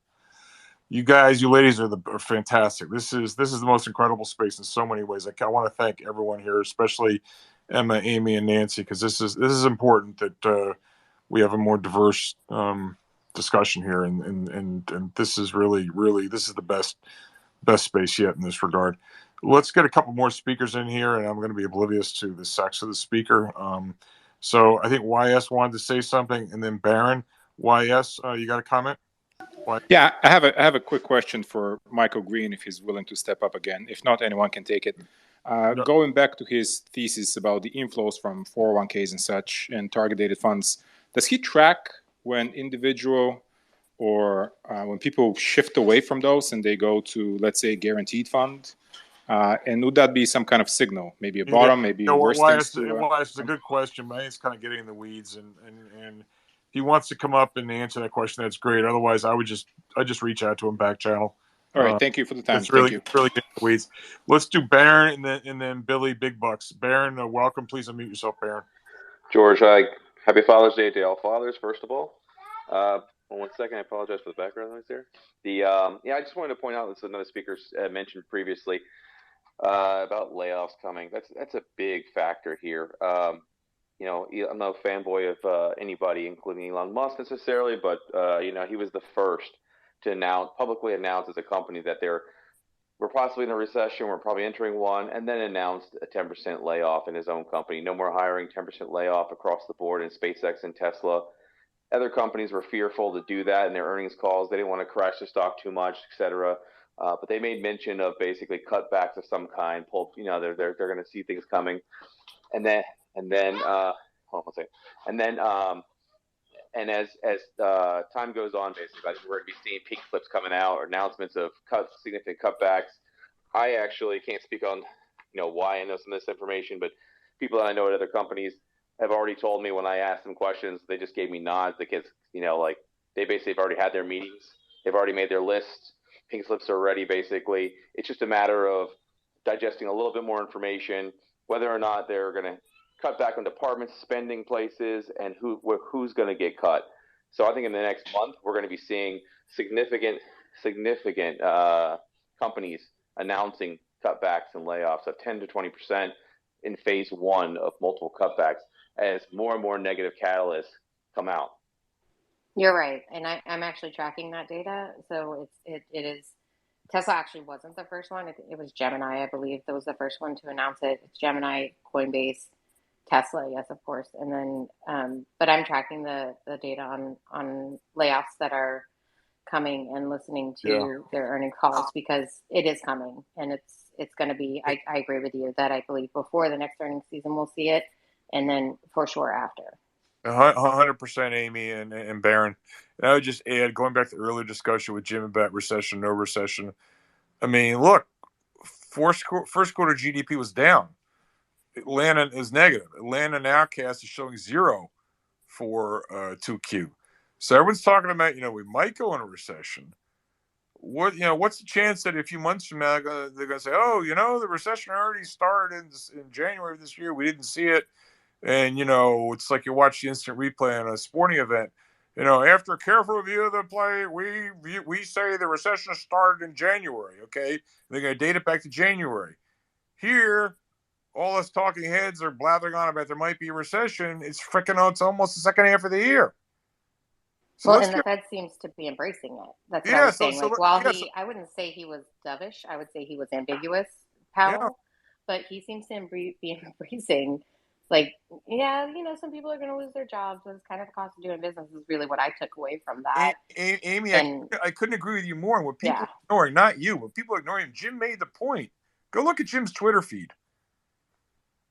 When we can't have a softish slowdown is not going to cut it. You need to free up resources in the economy and that means people losing their jobs and retail sales going down in order to kill inflation. So it's written in. I mean, they're trying to kill demand, which means it's going to hurt earnings. I want to make a key point. Let me just finish the point here. Growth and inflation are not exactly the same thing. They're related, but they don't mean the same thing. We had many years of reasonable growth, very low inflation, for a whole bunch of other reasons. Now we can have slow growth or without a concomitant or proportional slowdown in inflation. Yeah, inflation will come down, but it may not come down to the extent that people want it to, or Jim Bianco was talking about. So let's not confuse growth with inflation. And I think people they're not being careful in differentiating between those two things. That's the one nuance that I would like to add. Let's go to Billy Billbox, and then we got Shrub. Billy, you there? Please unmute yourself, Billy. I don't know if he's there. I'm here. Yeah, go ahead. You raised your hand. You want to say something, Billy? No, yeah, I just wanted to say a few comments on whether the Fed is can do anything about higher oil prices or this or that. That most of the inflationary forces are out of its control. The thing is, it's kind of irrelevant. I mean, the point is, the only thing that the Fed has been doing, throughout all the interest rate cycle is to raise rates until you get into a recession, and demand gets crushed, and that's basically how you get rid of inflation, whatever the factors are. So I think that's the environment in which we are. And the question is whether the recession or the signs, the first signs of recession are going to come before the end of before the Fed is done with raising rates, or whether the Fed is going to raise rates up to the point that it tips the economy into a recession. Either way, I think what some of the speakers have been saying is, I think we are facing a pretty big EPS downdraft in the S&P and elsewhere in global markets as well. And as far as I know, there's no major strategies which is calling for significant declines in in EPS. Certainly not this year, and even less next year. And I think that's where the the big surprise is going to come. And then in terms of the market, when I said before I'm sort of a little bit more constructive, I mean, again, that's really talking about some sort of a bear market rally. Nothing goes down into a straight line, but certainly we are at the very beginning of the rise in interest rates. And that's only in the U.S. I mean, rates have not started to go up in Europe and in Japan in terms of short-term rates, and we're still not seeing strategies taking down EPS substantially. The unemployment rate is still as low as it's ever been, and certainly there's probably not going to be any bottom until we do see strategists racing to downgrade EPS for the market, that we see unemployment starting to go up from all-time lows, and that's probably when we'll know that the recession is fully priced, and it will be time to think ahead in terms of buying the market.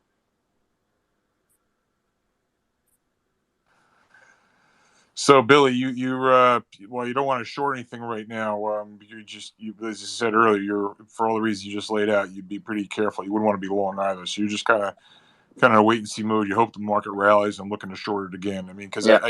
I guess from a long perspective, stocks are not really cheap, and you think as Michael Kantrowitz has been saying repeatedly, whereas we've had the valuation compression, what we're just going to be starting to see, and I think you agree with him. Michael Belkin said the same thing. Yeah. You think there's this big downside risk to earnings estimates? Is that what you're saying? I mean, huge downside risk. If you look, I mean, I think I showed that chart before.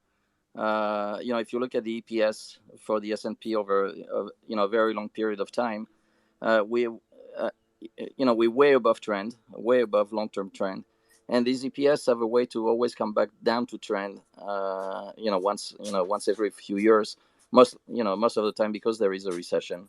And we are so much above trend, as a result of the post-COVID recovery, which I call the miracle recovery, that the potential downside in EPS, I think, is much larger than anybody is thinking about. I mean, I think we're looking at 30%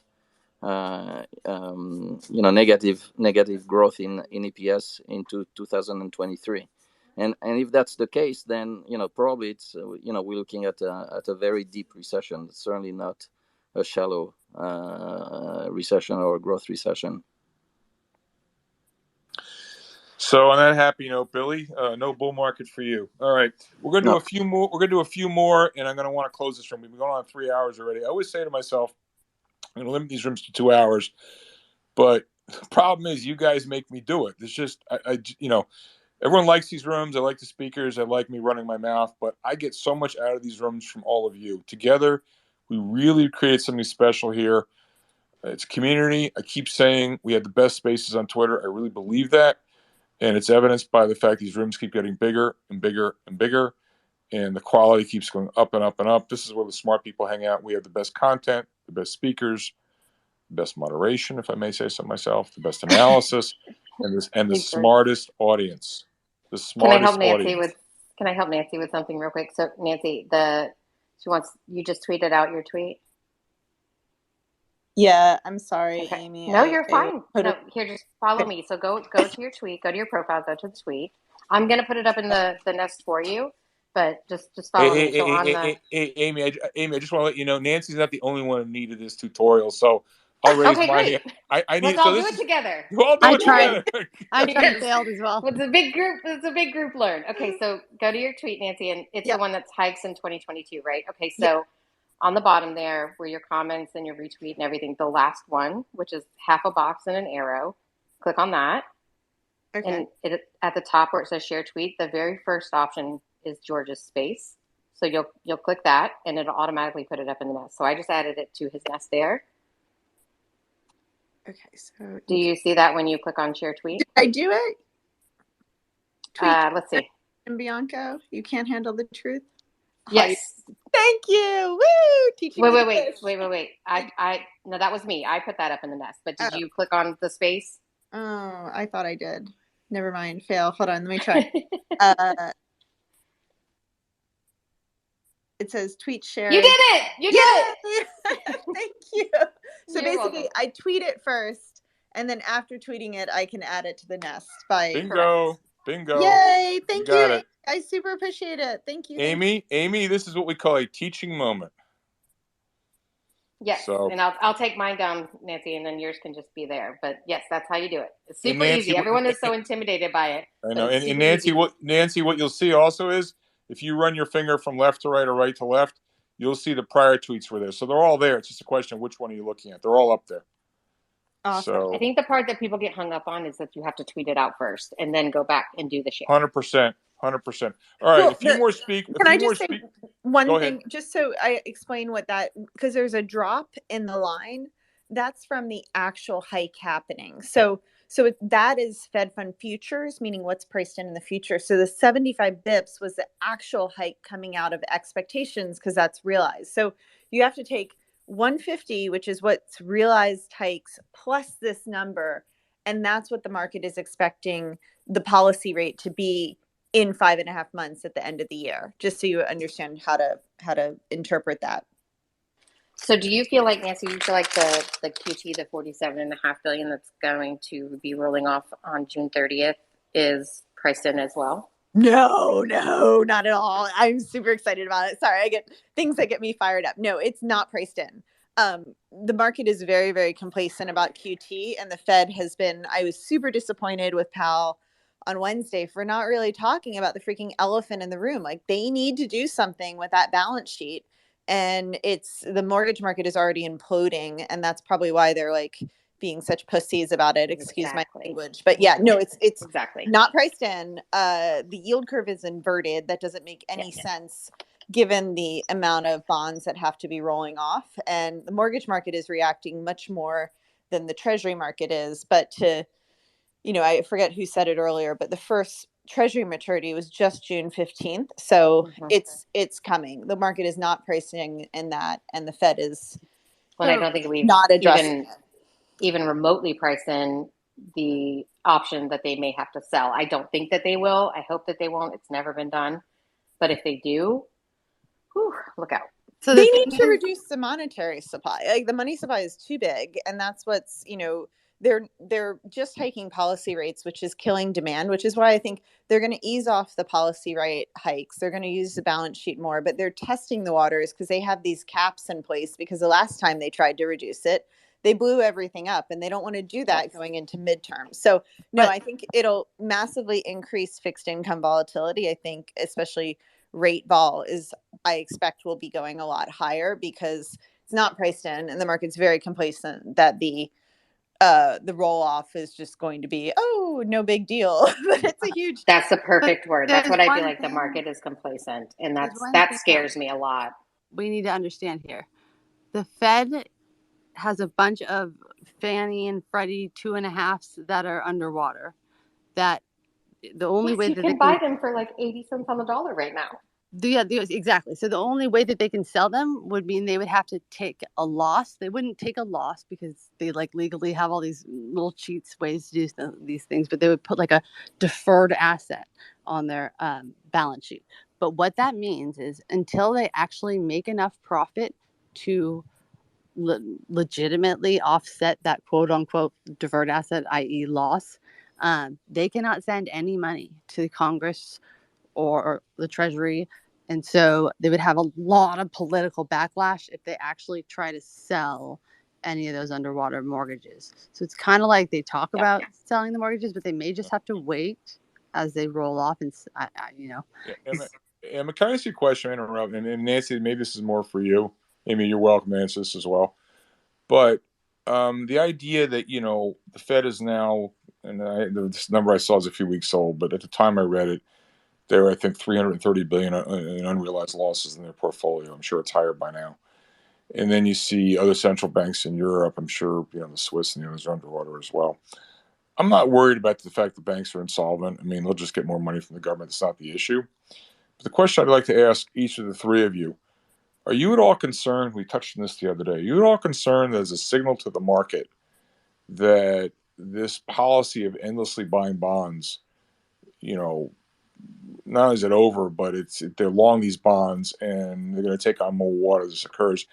Because are you at all worried the signal it sends to the market, i.e., in any other market where you have, a private entity, not a public entity, when you see a crippled holder, a weakened holder, and they're positioned the wrong way, the market tends to attack.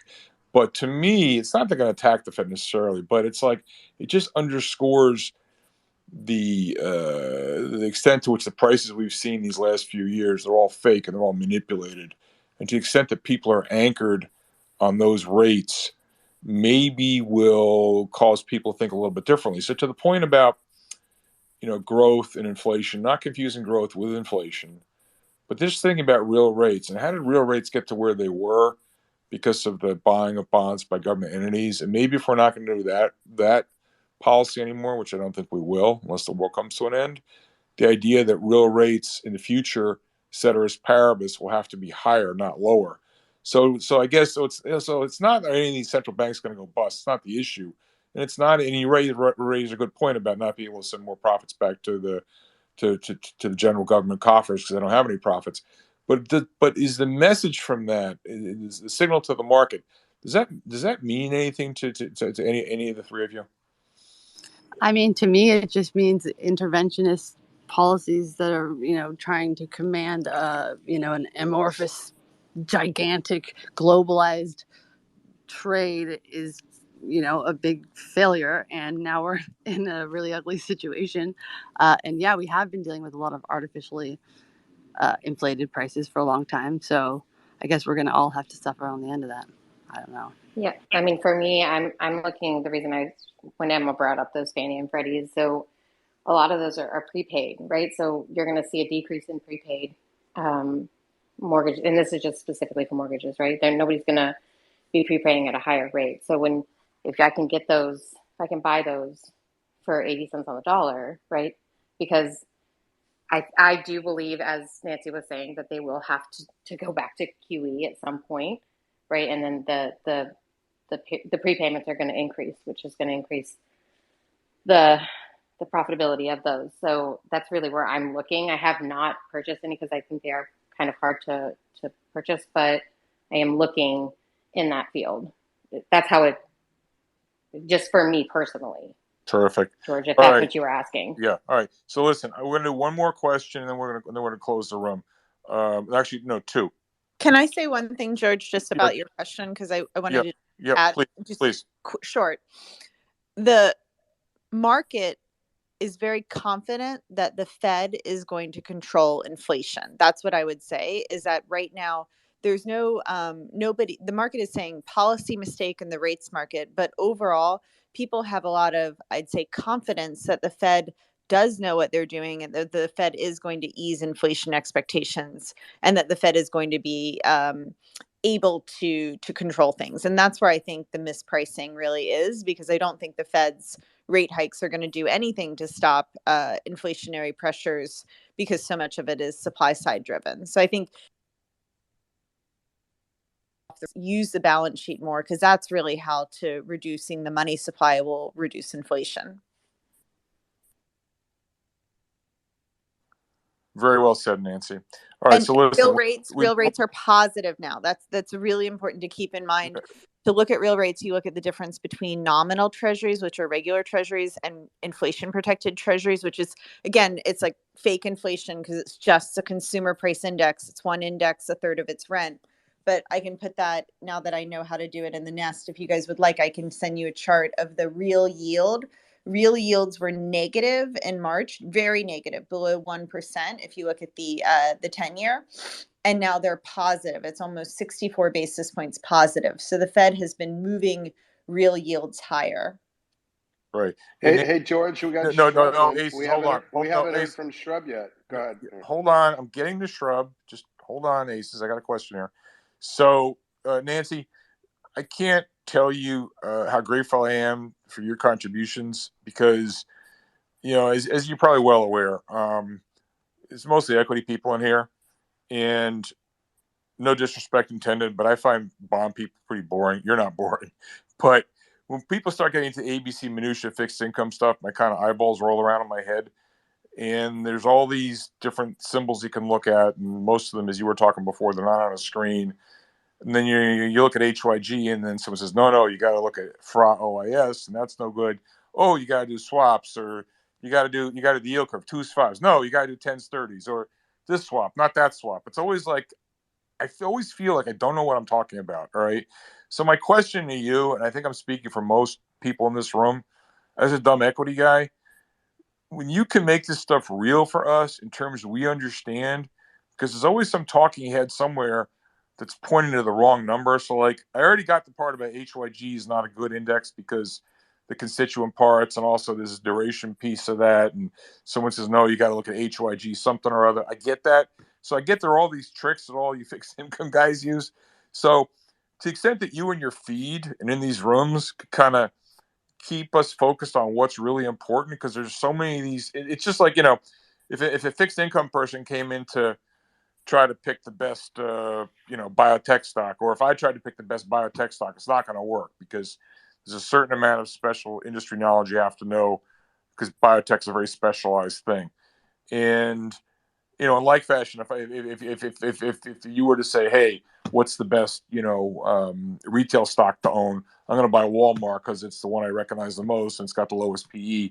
Well, that might be the wrong answer because maybe the reason it's got the lowest PE is because it's growing the slowest and it's the most overowned. Well, in similar fashion, in fixed income, we often don't know what's important. So I think I'm speaking for myself, but I think for a lot of the people in this room, especially in your Twitter feed, if you could please keep us focused on what is important to you, what's top of mind for you, what should you be looking at, what should we be looking at, because what you're looking at, so some talking head know nothing on CNBC is squawking about the wrong variable. Sorry to run on at the mouth, but I just wanted to make the question clear. But because I've learned a lot from you, and I look forward to hearing a lot more from you, learning from you in the months and years ahead. So I thank you, Nancy, for your contribution. Well, thank you, George. I would just say I do think CNBC is trying very hard to bring on more fixed income people. Like, for instance, I was on CNBC 3 times last week. So I just wanted to give a shout out. I know they get bashed a lot, but I do think they're trying to bring in specialists who are not just talking about stocks, because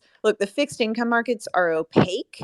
They're very complicated. It's very hard for regular people to see data because it's not, you can't pull up your Yahoo or, it's hard to see the markets. There's not a lot of transparency because the rates market is not listed, right? There's nothing to look at. You have to have specific market data, which is expensive. Just getting a Bloomberg terminal is not something regular people can afford. So I definitely want to be educational. I will continue to put things, again, I'm a couple, maybe a month or so into Twitter, and I'm really enjoying You're doing the great. education process. But shout out to CNBC because they are making an effort to bring on more people, because the rates, everything is all tied to interest rates. Like at the end of the day, the rates market is 5 times bigger than the stock market, and it's Yep.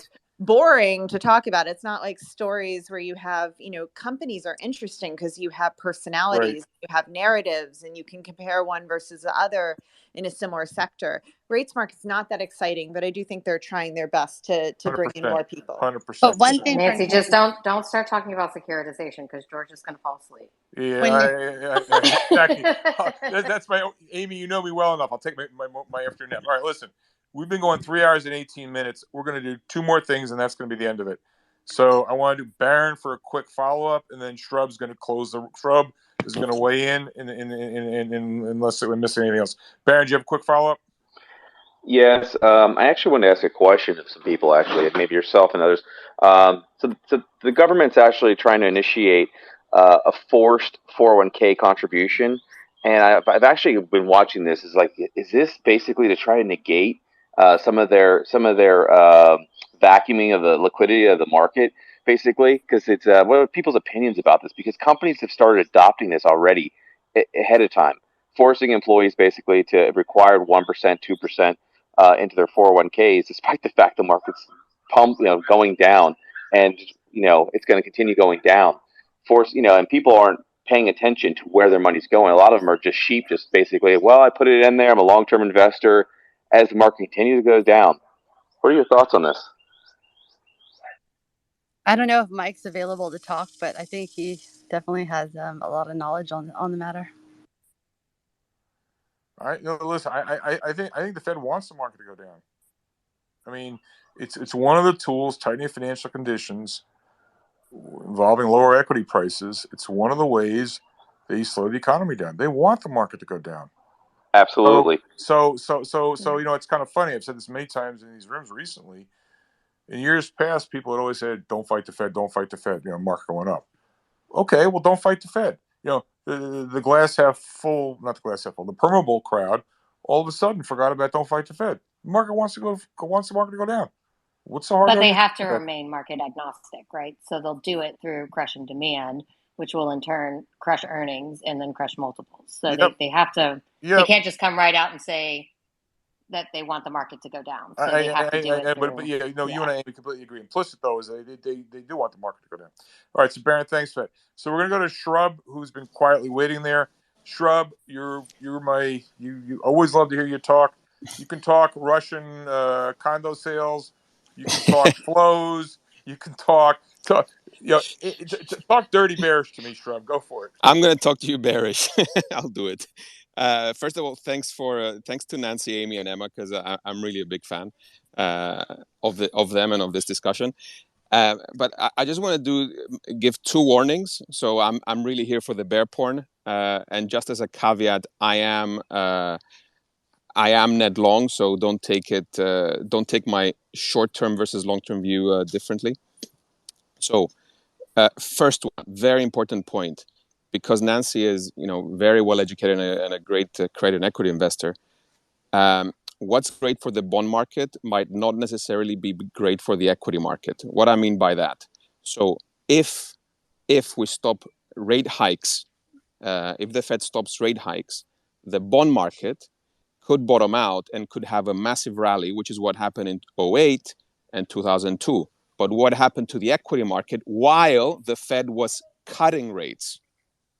While the Fed was cutting rates, we had a massive puke in 2008, and we had a 22% correction in 2002.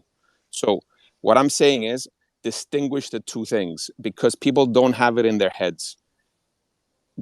Bond market bottoming because of the rate hikes cycle ending is not necessarily bullish equity markets.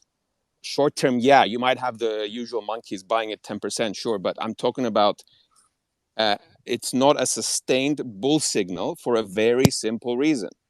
The very simple reason is that the Fed is going to stop hiking probably when we're in a recession. And when we're in a recession, you don't really want to own equities. So that's point number 1. Point number 2 is I really implore people when they think about, and I'm going to call this my survival tip for the summer. I'm going to just mention, I'm going to trademark it, Shrub's survival skill for the summer, survival tip for the summer, number 1. Look at 5-year charts as a way to protect your portfolio in the next few could be. And why I'm saying this is 2002 level. It touched the famous 666 level that we all remember. In 2022, this massive correction that everyone's upset about and Tiger blew up on it, the market is 50% above its 5-year, above the starting point 5 years ago, and 20% above the pre-COVID level, the Jan 2020 level.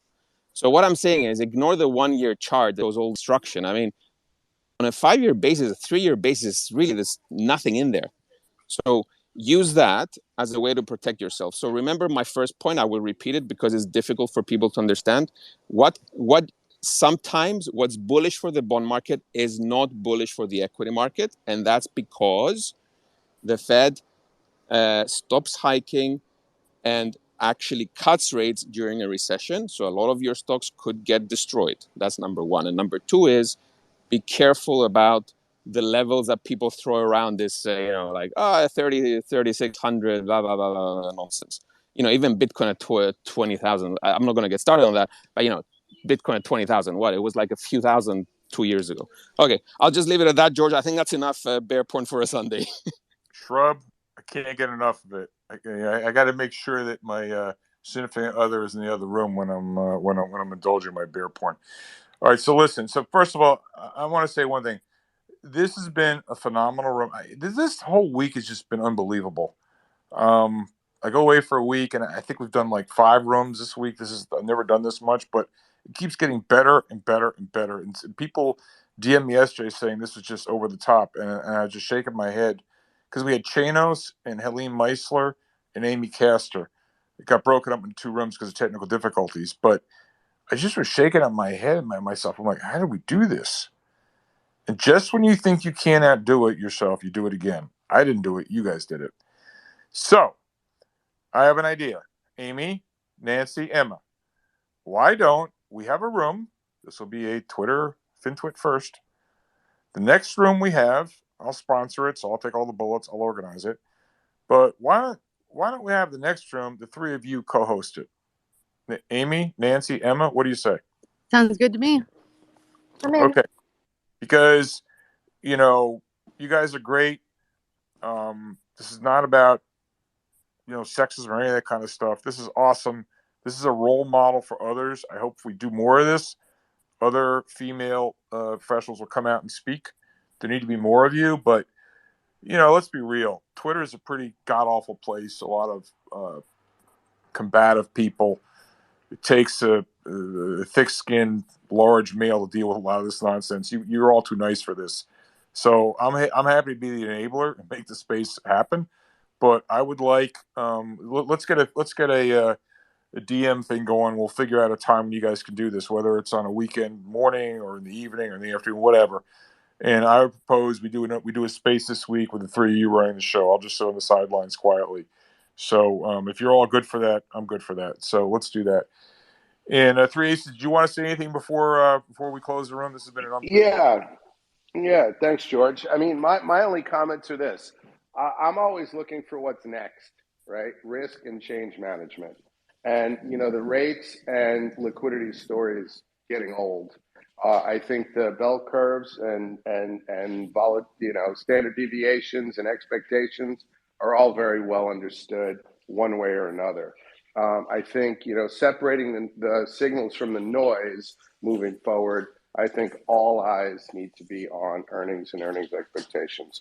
If Chanos is right, sorry, George. If Chanos is right, go ahead. Yeah, if Chanos is right, we are trading 22 times 165, and 16 times 165 on the S&P 500 is down 40% from here. Thank you, my brother. It's always a pleasure. And Aces, I'll just say, the way I roll, I try to defer to people who are smarter than I am or who've got a better look than I do. When I think of Michael Belkin or Michael Kantrowitz or Billy Big Bucks, who was in here before, those are 3 of my go-to guys. They're in my Hall of Fame. And they're all looking for big down earnings. I know we're all familiar most with Cantrell because he's in here. He's got the great graphs. He's probably the best equity strategist in the street. And so, Aces, I'm with you. And so, with earnings, sorry, go ahead. I just want to like, so there was someone who had mentioned, you know, the innovation part, and I did feel like it was saying like that you don't. I think that you don't support that. I think that you do, and I think, to my point is, I think innovation is going to be more important now, because I agree with Three Aces. It is all going to be about earnings. It is all going to be about proving your worth, I think. And I think innovation now is going to be more important than anything else. 100%. It gives us hope, doesn't it? I mean, we all want hope. We want our health and we want hope. 100%. And I think that's the thing that will get us through. Yep, 100%. All right, 3.5 hours. Why is it I start these rooms, I keep saying 2 hours, 2 hours. It's never 2 hours. You guys made me do it. All right. This has been awesome. Shrub, Emma, Amy, Three Aces, Jonathan Barron, Michael Green, Thornton, the whole gang. This has been another one. Again, we do this together. It's community. We help each other. We'll do another one in the next few days. I'm going to give it a rest for a couple days. I hope that's the next one or sometime this week. Amy, you may be the ringleader because you got the senior standing here amongst the three of you. But I really would like to have a space run by Nancy, Emma, and yourself. So I'm going to hold you, Emma. Amy, you and I will talk. All right, guys, this has been awesome. Happy Father's Day to everybody. Have a good day. Talk to you. Be well. Bye-bye. Bye. Bye-bye, George. Bye.